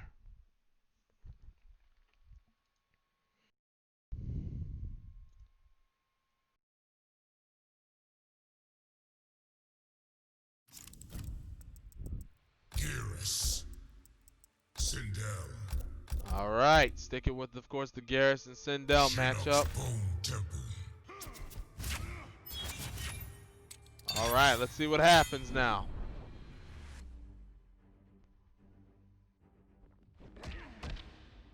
And Slinky's made some very nice adjustments up to now. Let's see what happens going into this 6th game. See if he can equalize it, or see if Gur can take some of that momentum right back.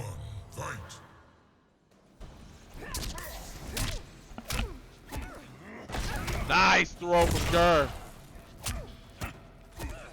Nice throw again. Throw loops are on deck. Oh, wow. Down 1 immediately interrupts the wake up 2 attempt. And this is what's so scary about going up against Garrus, man. The character gets going with throw loops. It's so hard to stop. It's made even harder with the nice flawless block up 2 from Gur. Made even harder by the fact that this is Eternal Garrus with the command throw. Nicely done. Forward 2 takes it. Your end is near. Round 1. Game 6 going to Gur. Right now we are seeing a very nicely performed set on both sides. Low star screamers. Oh boy, carry for the corner. Bow! Full distance gets the crushing blow. And with just 1 crushing blow, look at that. Momentum changed immediately, and Gur has now got him in throw loop central. Wow! Down 4 into the sand trap. That's what makes Garrus so brutally painful to deal with. Oh, nice. 1-1 interrupt Puts him in the corner, goes for the sand trap. Now the sand trap was purely for armor breaking purposes in case Slinky tried to use a breakaway. And just like that, Gurr seizes momentum right back. Wow!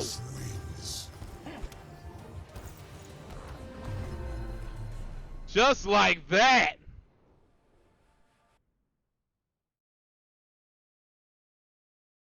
Man, Gurr is just showcasing that, you know, he's not one to get flustered so easily whenever somebody seizes a little momentum. But Slinky is making the right reads right now. He's definitely making the right adjustments, but let's see what happens now that we've now seen a little bit of a change in patterns on both sides. Special Forces Desert Command. What I mean by that is Gurr wasn't playing as disrespectful with the throw loops at the beginning of the set, but now he's brought those back a little bit to actually showcase that, yeah, he definitely knows them. He definitely can't take advantage of them. But let's see what happens. Round one, fight! Respectful 4-4 up 3. 4-3 from Garrus again. Carries her close to the corner. Low star screamer, flawless block. 4-2-2. Will. Straight right there. Now you got. Oh wow! Look at the rewind right there from Gurr. Holy crap! Just when you think you have the momentum, Gurr says, "Nah, let's rewind that."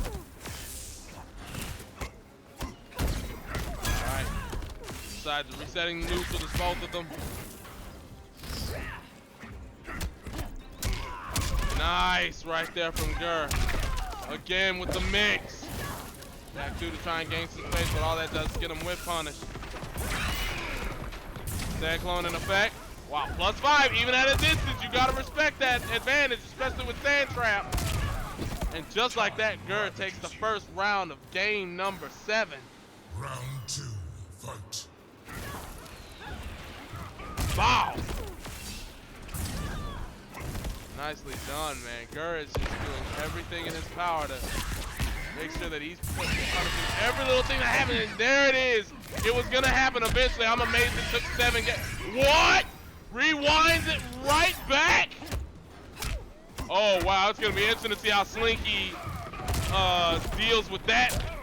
Nice down 4. Anti-air. Toss him right back in the corner. Nice throw break. Doing good so far. Nice clone effect. Teleport. 4-4 up 3. Oh boy, missed on the tick throw. Jump ins all day. 4-3-2 from Gurr. 1. Nice pressure right now from both players. Back 2 gives Slinky the opening he needed and gives him the closeout that he needs. Equalizing game 7 at 1 apiece. What's gonna happen next? Gurr with the nice air-to-air. Tosses him, and just like that, the thing about Eternal Garrus, he gets you with that command grab. It doesn't matter what side of the screen it's on. It's virtual instant corner carry once you're scooped. Nice jumping body splash from Gurr. Knocking Slinky up in the air, now gets out the sand trap. 4-2 overhead from Slinky, good job, 4-4. Nice dunk! Gurr with the beautiful reads right now, and he is en route to closing out game number 7 and does so with the sock'em bopper. Garrus.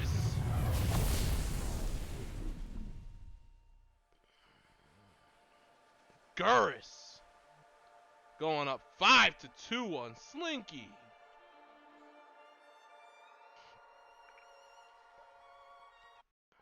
Man, this is crazy right now. Both players just putting in all kinds of work. But right now, Gurr is just making the better decisions in the clutch to put him ahead. Garrus, Sindel. Chronica's Key.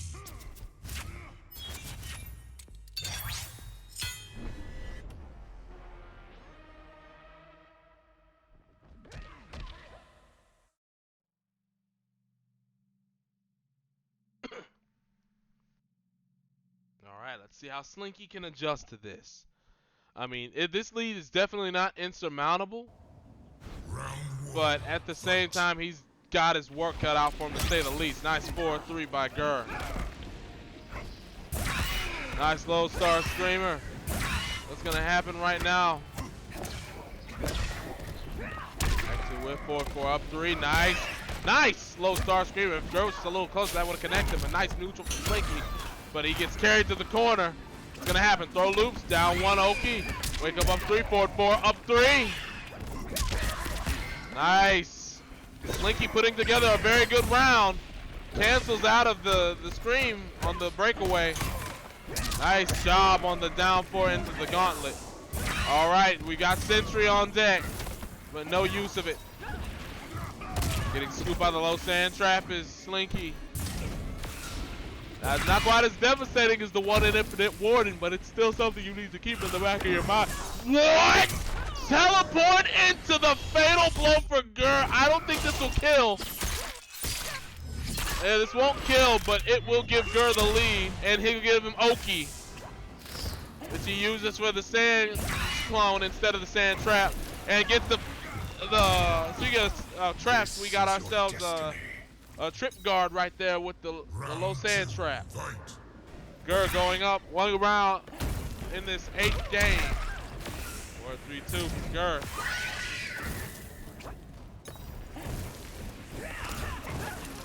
Nice punish right there on the whip 4-4 up 3.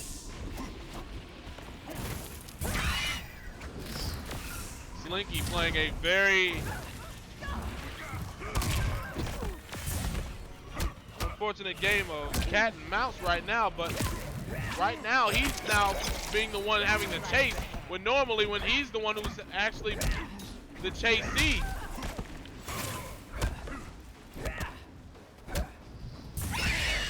Nice scream. Tosses him in the corner. We have not seen a single throw crushing blow right now. Speaking of crushing blows, I was gonna laugh if that had actually frozen Sindel out of her crushing blow animation. But right now, Slinky putting together a good round. That can change. It's changed before. Big! Oh man, commentator's curse. 1 crushing blow, and that life lead has gone away. Tries to go for the gauntlet, and just like that, Slinky is robbed again. Gur is just too clutch right now. Wow. Gur going up 6-2 off of yet another stolen opportunity that he was just able to make better use of than Slinky, unfortunately, but nevertheless. No, right now, Gur is just strutting his stuff right now. Geras, Sindel. Tank garage bunker. Alright, well, let's see what happens. It's not like Slinky is not in any way, shape, or form capable of being Gur. He absolutely is. I mean, he's doing a very good job when he's able to get momentum going. It's just that when it gets into the clutch, as I see my man King Jake in the chat, yo, what's good, my buddy? How you doing? You're good to see. Yeah, keep those chargers coming in, man. He's gonna have to see how he adjusts in this set. Right now, he finds himself down 6-2, but we're gonna have to see what happens. Nice low star screamer. 4-3-2. Sand trap.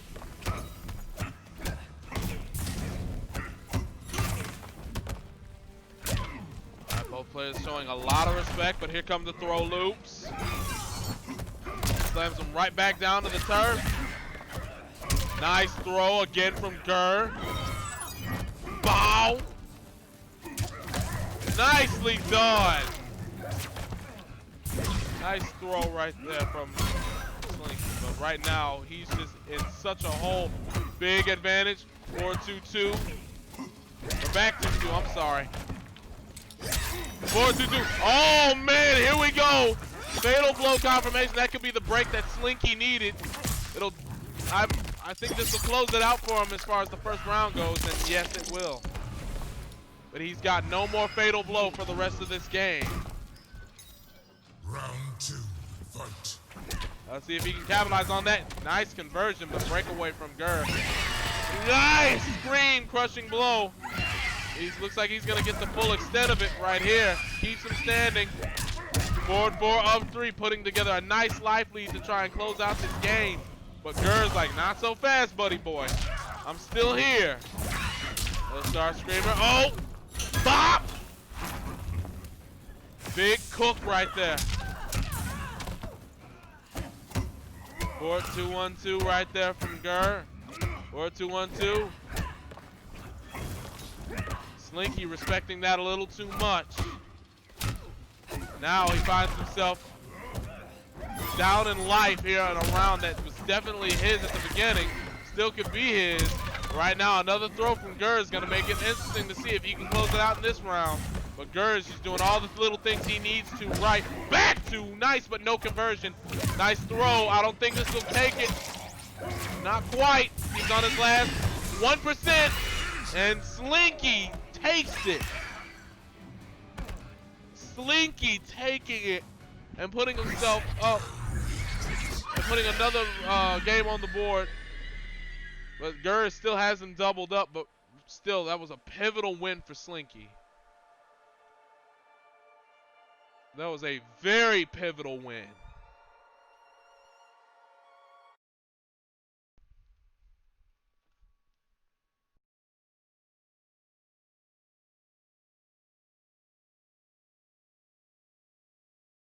All right, let's see what happens now. Geras. Send down. Goro's lair.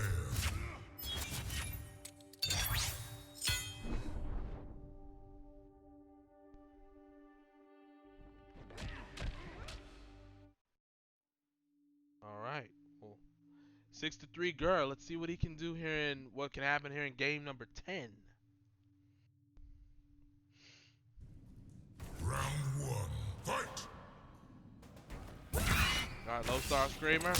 Clones on deck. Back 2-2. Used for teleport. Nice. Throw loops on deck. No trip guard right there on the whiff jump in attack. But here we go. Another back throw for his trouble. For a 2-1-2.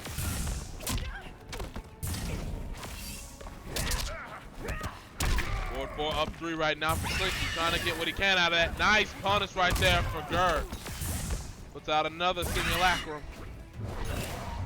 All right, flights on deck. Doesn't go very far. All right, nice air sparks right there from Slinky. Jump kick. Forward 4 up 3, man. That is such a brutal guessing game you have to play with that move. Not because of mix, but simply because of the strike throw. Nice air to air. Breakaway from Slinky. Don't know if I like that breakaway, but then because now he's got his back towards the corner, no defensive resources, and he's down another round. Which makes it, oh wow, nice screen crushing blow right there from Slinky. Doesn't get anything. Wow. Big drop right there from Slinky and gets sand trapped for his troubles.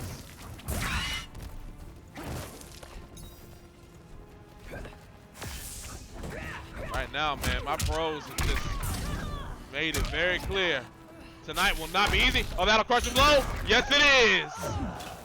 Big time crushing low. Yes, King Jake, this is 1st to 10, buddy boy. A nice crispy 1st to 10, man. Nice jump in, air to air from Gur. Nice.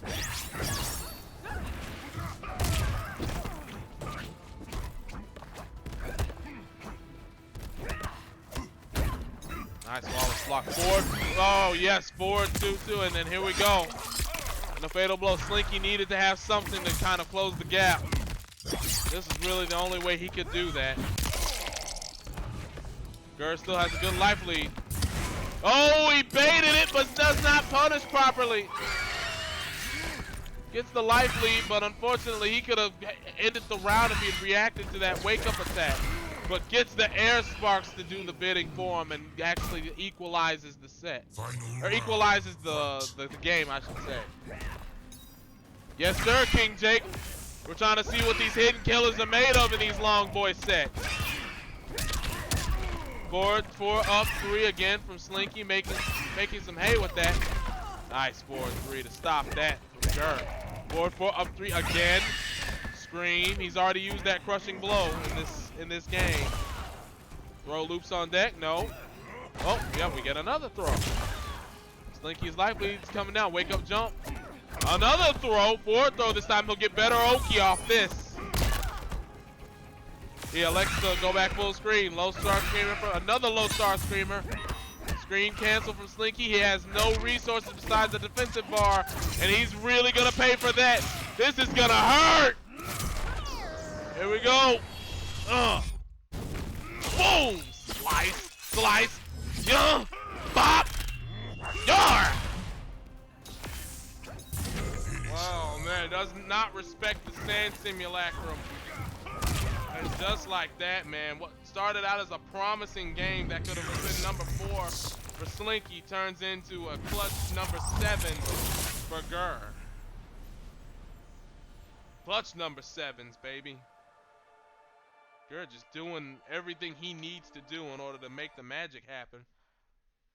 Slinky, on the other hand, man, he's just like, wow. He's just got to make some more things happen in the clutch. Kotal Khan, Geras, Sindel. All right, looks like they're staying with the same matchup.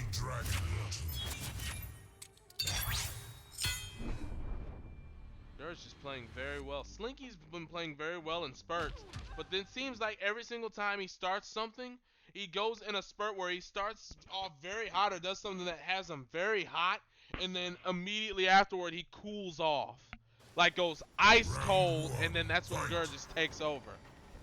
He needs to maintain his foot on the gas pedal, risk wake up, risk all the other things that can happen, and really just say, you know something, I'm keeping my foot on the gas. 4-2-1-2. All right, big combo incoming from Gurr. Keeps him in the corner with the body splash setup.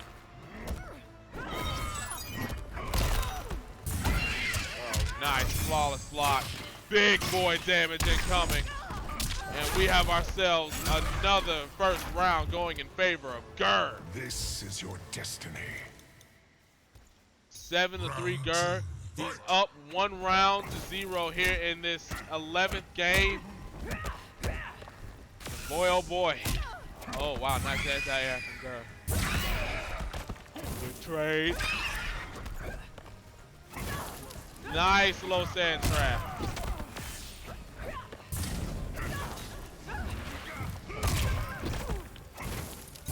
Oh man, nice flawless block. Alright, flights on deck. Gurr tried to be ready for it, but Slinky knew when to pull back. Nicely done right there on the sand trap. Nice anti-air on the stage interactable. Nice flawless block. 4-4. No follow-up. Gurr is ready for it. 4-4 up 3. Not this time. Gets the screen crushing blow. The Slinky. He does not have fatal blow. Oh, but the rewind. This time Slinky is ready for it. 4-4 up 3 equalizes the game. What a great sequence of events that was. Final round, fight. Great stuff. 3-2. There's Sparks. Nice reversal punish right there. Geras is one of the few characters that can truly reversal punish that anywhere on the screen. Alright, teleports out of there. Sand clone in play. Nice sand trap. Sand trap in play again. Gurr doing his best to keep his distance, making Slinky chase him. And right now, Slinky is just not really, enjoying the fact that this cat and mouse game, he's not the one with the triangular ears and the whiskers. Usually when it comes to Sentinels, he's used to people chasing her. But in this case, Gurr has been putting himself in such good positions that it's been the shoe's been on the other foot. But right now, really a really nice looking game 11 on both parties. Corner carry for Gurr. Slinky down half his resources. Gur only down half his attack bouncing and big crushing blow. Putting Slinky on death's door. No choice but to fly out. Oh man, he's really gonna have his work cut out for him trying to make this work. Oh, what? Big time overhead in the fatal blow. I think this will be enough to finish it. Heels in the eyes, yes. Wow.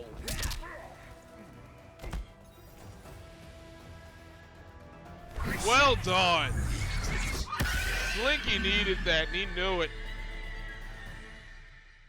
He needed that in the worst way, and he knew it.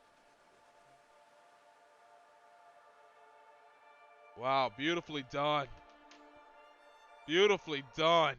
He had no choice but to make that work.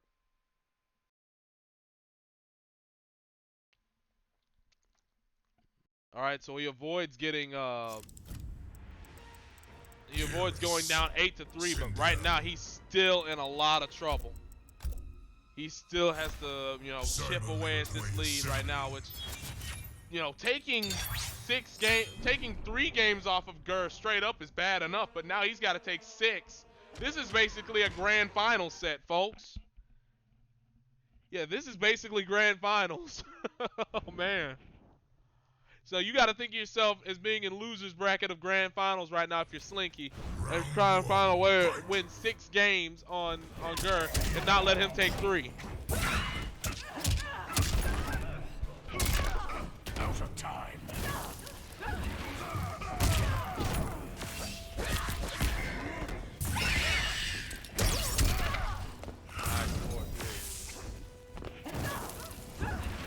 Nicely done. Interactable 4-4. 4-4 up 3 from Slinky. Yeah, he's trying to take some initiative, but right now Gur is putting himself in very good positions to make things work. Nice teleport, and that's exactly what I mean. Teleport, uses the command grab to put him right back in the corner. Sand trap. Wow. Yeah, and this floating sand simulacrum, man. Very nicely done. Round 2, fight. And whiff on the 4-2-2. And whiff on the gauntlet. Seeing a lot of, oh no, wake up 2. Been a while since we've seen it. Predictable. Predictable.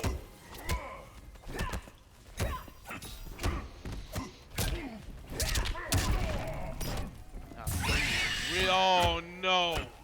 Oh man, big whiff punish opportunity from Gur. Very rare so far this set. Back 2 again. This time it hits the mark. 4-2-2. Oh wow, he committed to it this time. And he's gonna reap some good benefit. Oh, does not get the ender of his combo, but it does not matter. Slinky. Final round, fight. Putting a round up on this game number 12. He needs this. Oh, carry. Bop. Alright, now Gur finds himself once again at full screen. Low star stream is coming from Slinky. 4-4 up 3, completely whiffed. Low projectile gets hit by the stand Arkham into the low sand trap. Wow. Wow, man. I'm not used to seeing Sindel have to chase so much. But wow, another sand trap, man. Gur is just making it pile on. Teleports right on out of there. That's the double-edged sword of right there of getting us too far away from the sand clone. Because then Gur can just use it to teleport away and get completely on the opposite side of the spectrum again. And that forces Slinky to have to chase him down again. Nice 4-3-2 right there from Gur. Screen from Slinky. Gur playing a very big cat and mouse game. He's got no choice. Oh, here he comes. Bow! Almost on death's door is Slinky. He's gonna have to find a way to make this work.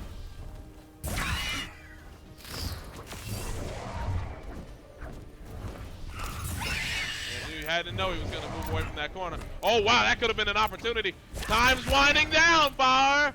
3, 2, 1, and that's gonna do it. Gurr taking it on timeout.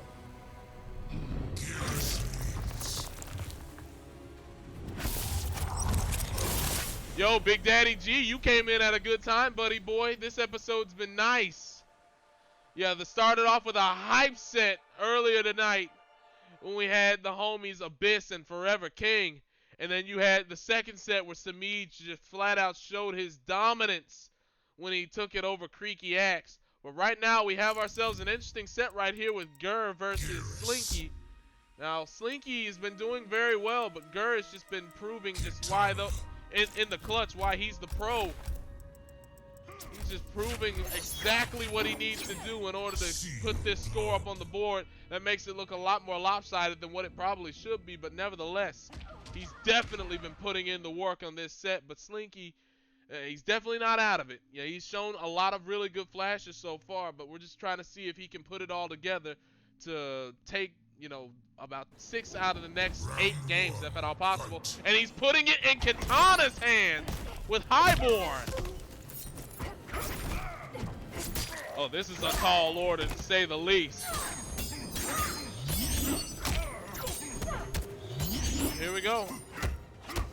1-1, not quite. And handy by Garrus. Carrying her. Alright, this will give Slinky a few more distance options just in case Gurr wants to try and run away. And a few more pressure options up close, of course, with the razors, and then, of course, the stance cancel. Right now, Gurr is just making it work right now from far screen, no matter who Slinky chooses. Nice back 2-2. Oh, and he's been confirming that all set long. That's just beautifully done. Nice teleport from Slinky.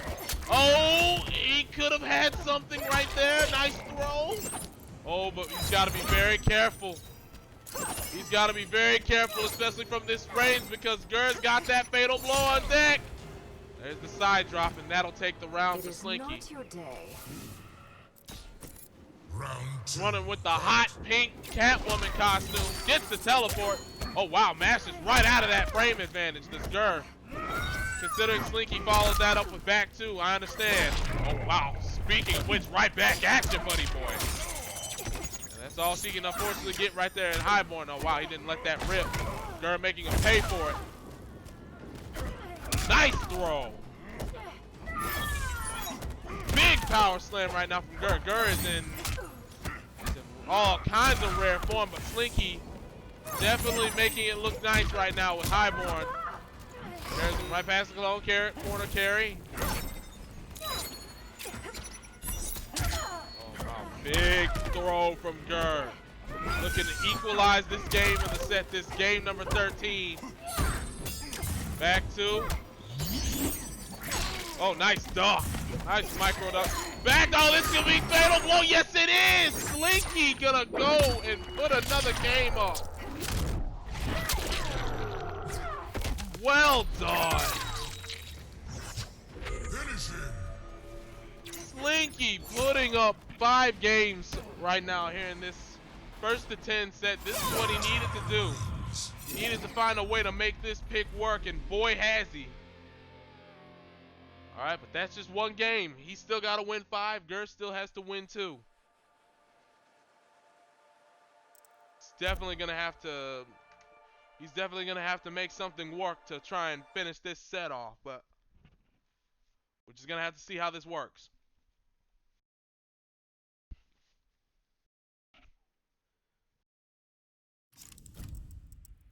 All right. Garrus, Kitana. Mo Garrus, Mo Kitana.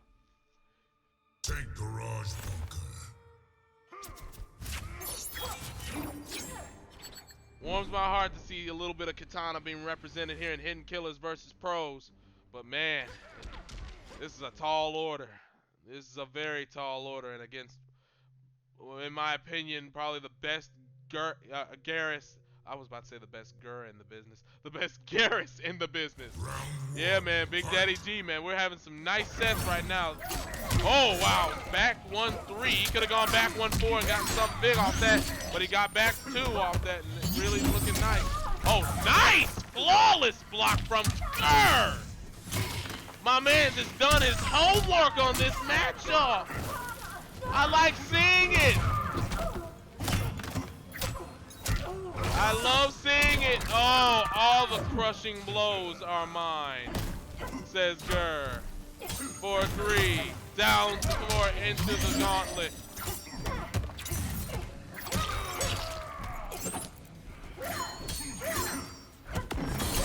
What a read from Slinky! Down 3 and the fatal blow. Holy cow. I mean, at this point, he's got to do what he has to do. Yeah, he's definitely got to do what he's got to do. But right now, wow, big teleport right there from Slinky. Wow, man, he's putting Gurr on his heels a little bit. But Gurr with the throw. Sending him full screen again. Missing his conversion with the low sand trap, but right now, oh, this time it doesn't work, but the amplification definitely helps the cause. Oh, wow. Oh, wow, he could have gotten into the, and then he raised off that back too, but instead goes for a throw reset. No dice on the side drop. Side drop. Oh, back two again. Into the razors. And the throw, and Slinky has put another game on the board. Oh boy, Slinky's chipping away. He's chipping away a little bit with that highborn. Oh, man. Dude, man, we're seeing some nice sets tonight. These have been some nice games tonight, man. This is what it's all about.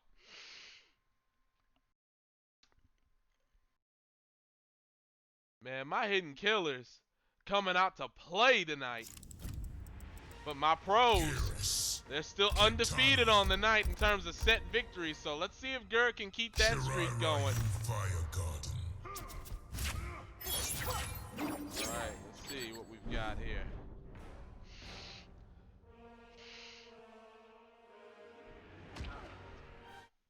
Alright, it's 8-6 Slinky. Or no, 8-6 Gurr. Slinky putting up the last 2 victories. Let's see what happens here, man. This is, or he's won 2 out of the last 3. I'm sorry. Round 1. He's won 2 out of the last 3, but let's see what happens.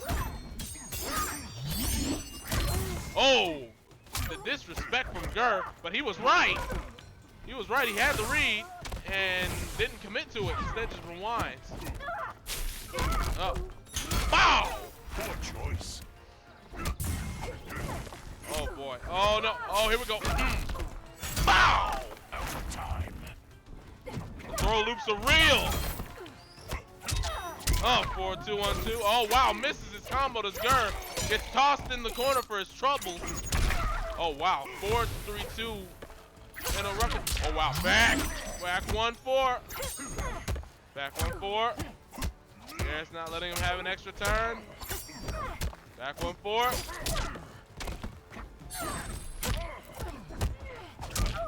All right, man, these guys are going after it.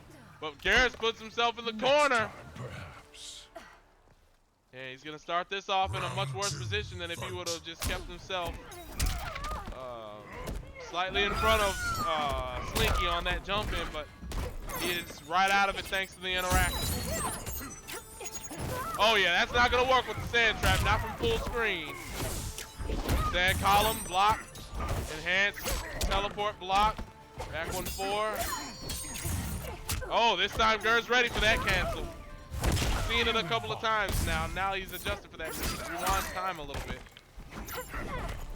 All right, goes right under him with that back 1-4. All right, nice. Let's done with the back 1-3 into the fan toss.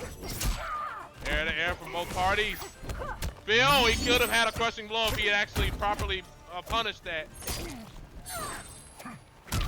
Nice neutral from both players. Whiff. I'd like to see some whiff punishes.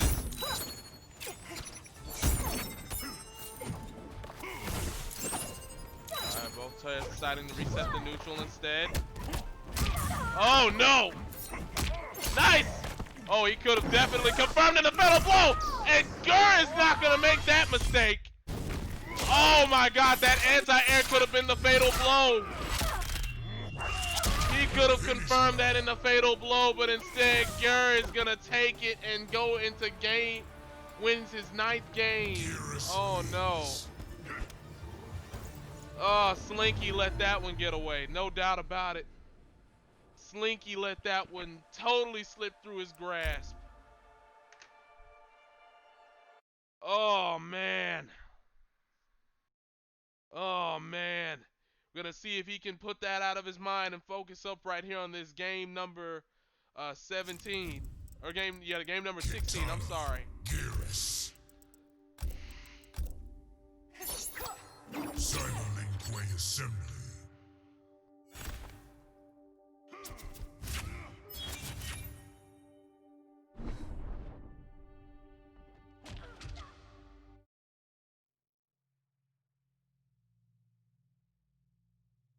Alright, we'll have to see what happens.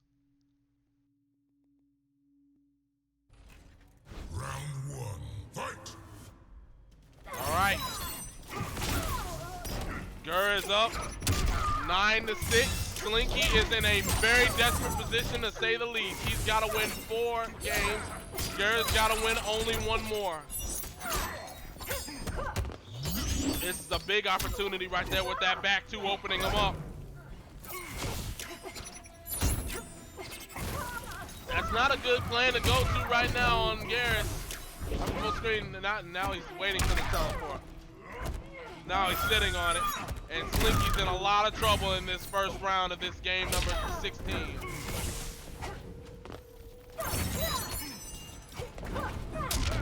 Oh, nice interactable conversion. Oh, wow, he goes into the fatal blow immediately.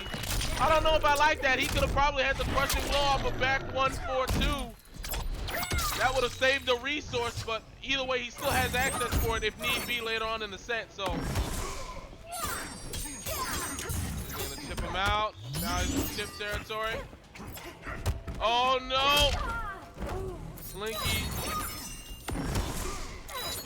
Oh, no punish right on the with fatal blow, but he gets the down 3 to close it out. It is not your day. Wow. Round 2, fight! Slinky, please. Nice fan toss. Oh, canceled that early and caught a Gur off guard a little bit. Nice. Crushing blow right there. That's gonna set Slinky back a little bit, but he still has a round to give, but he doesn't want to give it. Nicely done. This is going to be nice damage in that corner. Oh, if he had just let that and then the erasers rip. Nice throw. Nice fan toss on the Oki from Slinky. And just like that. Wow. Slinky takes his 7th victory in the set. Brings it a little bit closer. Still has a bit of room to go, but man, this is nice. This is nice, man. These are the adjustments that I've been waiting to see all night.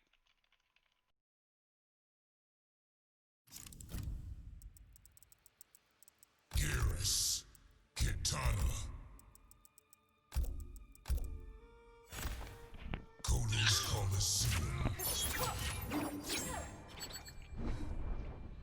Oh boy, man, this is the set. This is the main event that we've been waiting for Hidden Killers versus Pros ever since the inception, man.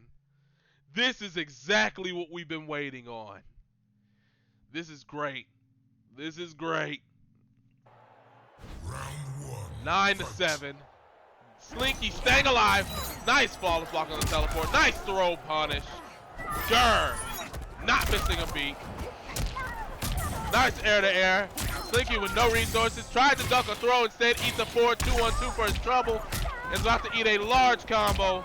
Tries to jump on wake up. Mashing for his life. Gets the opening he needs. Alright. Oh, he can, if he had committed to that, that would have been nice damage. Oh, that could have been a crushing blow right there. That could have been back 1-4-2 crushing blow and giving Slinky a very nice lead Instead, he's eating a giant time stop combo, getting corner carried, and he's in a bad position, man. Now he's having to play the chase game. Oh, wow, how was he able to get out of that? Very nice throw. Oh, Gurr! Woo! God be praised. Gurr ready for him with that flawless block of 2.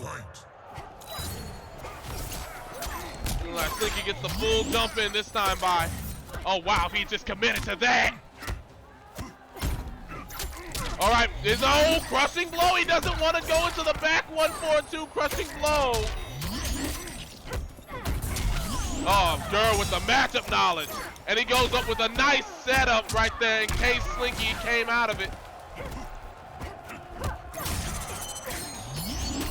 Nice clutch from Slinky. I like what I'm seeing. I really like what I'm seeing right now. He's really come alive here in these later games. All right, let's see what he can do. Oh, gets a big jump in. Oh, Gurr's ready for that back 3-4. All right, now he's gonna get nice Oki off of this sand trap. Misses the sand pillar. More fans incoming. Instant air fans. I like the toss because normally Garrus' weakness in this matchup is the instant air fan toss. If you're good with your instant airs, you can make Garrus guess a lot on when he wants to use that sand trap. Oh, that's gonna be a crushing blow. Yes, it is! Slinky is bringing it back, baby! Holy shit! Dude, he was down big time and now he's brought it to within a game. Slinky is putting in work. Oh, that should have been a 10, my bad. That should have been a 10, my bad. Holy shit, we are seeing him put in work.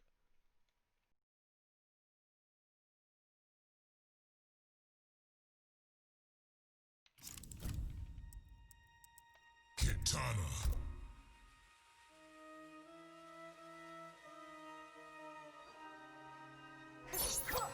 And for the first time in this set, Gurr is the one actually taking his time at the character select screen trying to make his move. He is switching to Shiva. The second time we have seen Shiva in this Hidden Killers versus Pros episode number 2. Holy crap, man. This episode 2 is hype as shit. Holy fuck.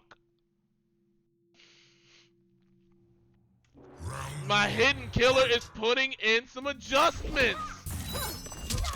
All right, but let's see what he does against this Shiva. Now, I can't tell you too much about Gurr's Shiva. Although I can simply tell you this, man. I wouldn't surprise me one bit to see him come up with some crazy stuff. Oh, wow.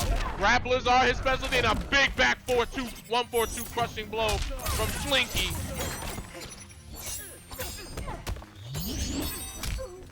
Nice interruption right there from Gurr. Earlier, Forever King was putting in a lot of work with Shiva in the episode. In his set against Abyss. Let's see what Slinky can make of him. He's up to a nice life lead right now, and he's gained a nice... Wow! Slinky has taken the first round of game number 7? Game number 18, bro! Man, he is just making the adjustments work. Man, I love seeing that big down 2 crushing blow. Wow. Flawless block up 2. Oh, wow, nice conversion right there. Slinky is just opening him up with 8. He's come back. He has come back. Holy shit. Holy shit, with Highborn Katana, he has come roaring all the way back! It's a 9-9 set, and I'm losing my mind! Holy fuck! Oh my god! He's come roaring back in this set! My mind's all over the place. Holy shit! Kitana, Garrus. Lost time of the kiting. Man! Hey, are we seeing this right now on Hidden Killers vs. Pros? Episode 2? Are we seeing this right now? Holy shit! Holy shit, what a set! Round 1. Boys, no matter who wins this, thank the two of you. Thank you both. Thank you both. What a show. Immediately going back to Garrus. Eternal Garrus is Gur. And he's trying to make sure that this does not happen. Oh, he does not commit to the back 2-3-1. Big jump in with the... Oh, wow. Big rewind right there from Gur. Gur trying to make sure that this comeback is stopped right here and now. Back two, he doesn't commit to it again. Slinky throws him right out of the command grab. Nice flawless block there from Gur. Very nice. Brings out the Sand Clone. Are we going to see a setup? Yes, we are. Yes, we are. Big combo. Big corner carry. Doesn't quite get the corner for the crushing blow. 4-2-1-2. Gur with the emphatic statement here in round 1 of game number 19. Saying, no. No. You think you're going to take this in straight sets? That's not going to happen. I'm the pro here. Oh, wow. Big time hitbox. Big time wonky hitbox right there going in favor of Slinky. Slinky back on the attack. Back 1-3. Nice back throw. Puts him back in the corner. Nice enhanced fan toss to catch the roll. Nice instant air hop overhead from Gur. Wow, so many reads, so little time. Holy crap, doesn't get all of that conversion off the back of the 1-2 into the Adenian Razors, but Slinky in firm control of this round number 2 of game number 19. He's trying to complete the comeback of a lifetime right now. And Gur is trying to make sure it stops right here and now with this crushing blow. Pulls himself within striking distance of fatal blow, being able to do the job. Hits him right out of the fatal blow to Slinky. Holy crap, man. Is Slinky gonna equalize this back? Yes, he will. He will equalize this. Last game, last round. Let's go. Final round. Fight. Let's go. Slinky has brought it all the way back and is playing out of his mind. 4-2-1-2 into the time stop. Gur gonna get some nice damage off this. That was purely so that he could make sure that if he broke away, he'd pay for it with the armor break. Nice block, nice false block up two from Gur. 4-2-1-2 Slinky in a world of trouble right now. Tried to disrespect the +5. Getting thrown back in the corner for his troubles. Gur is in firm control right now in this game number 19. 4-2-1-2, no defensive meter. Crouching blow. That does it, Gur. Beautifully done. What? Wow. With the friendship.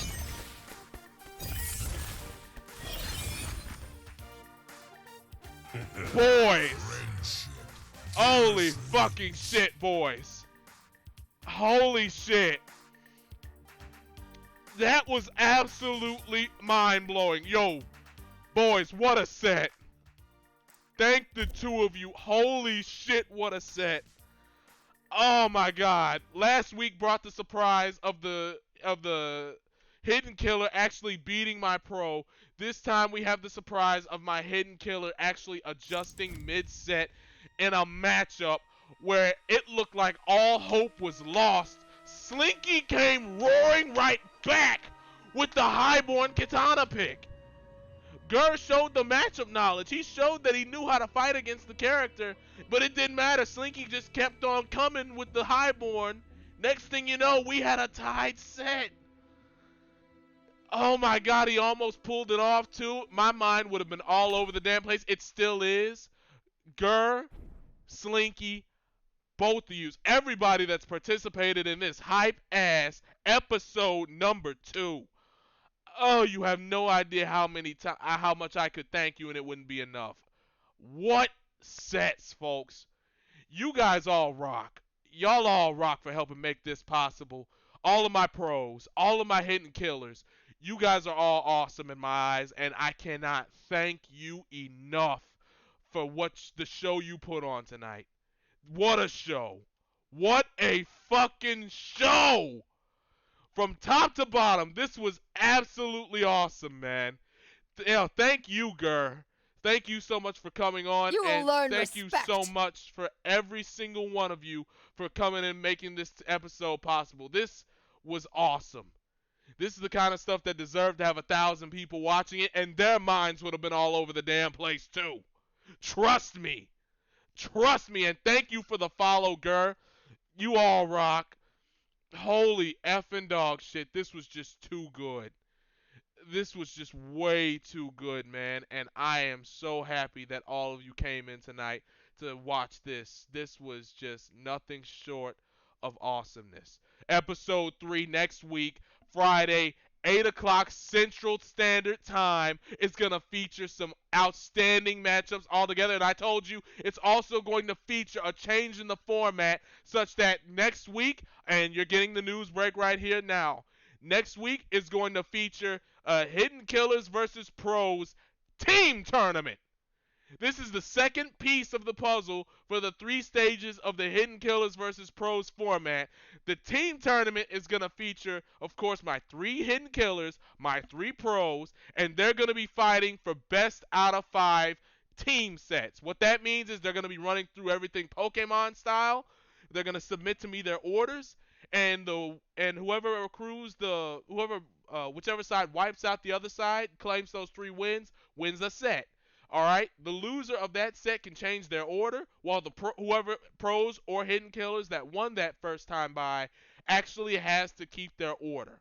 Okay, so how that's gonna work? Of course, each head-to-head instance is going to be a best 2 out of 3. Okay, so we're gonna have a best 2 out of 3 between a hidden killer and a pro. Whoever wins that 2 out of 3, next up in the order faces up against the winner. All right, and so we're gonna make it to where best 3 out of 5 team sets wins that hidden killers versus pros challenge. I cannot wait. You're gonna see some awesome ass matches and awesome ass action next week. And trust me when I tell you the names that I've got confirmed for next week's show, big time shit. You're gonna want to see this. Episode 3, I cannot wait. Absolutely awesome from every single one of you. Thank you so much. I'm gonna go ahead and send you guys on, but thank you so much for making tonight so special. This was absolutely outstanding. You all rock.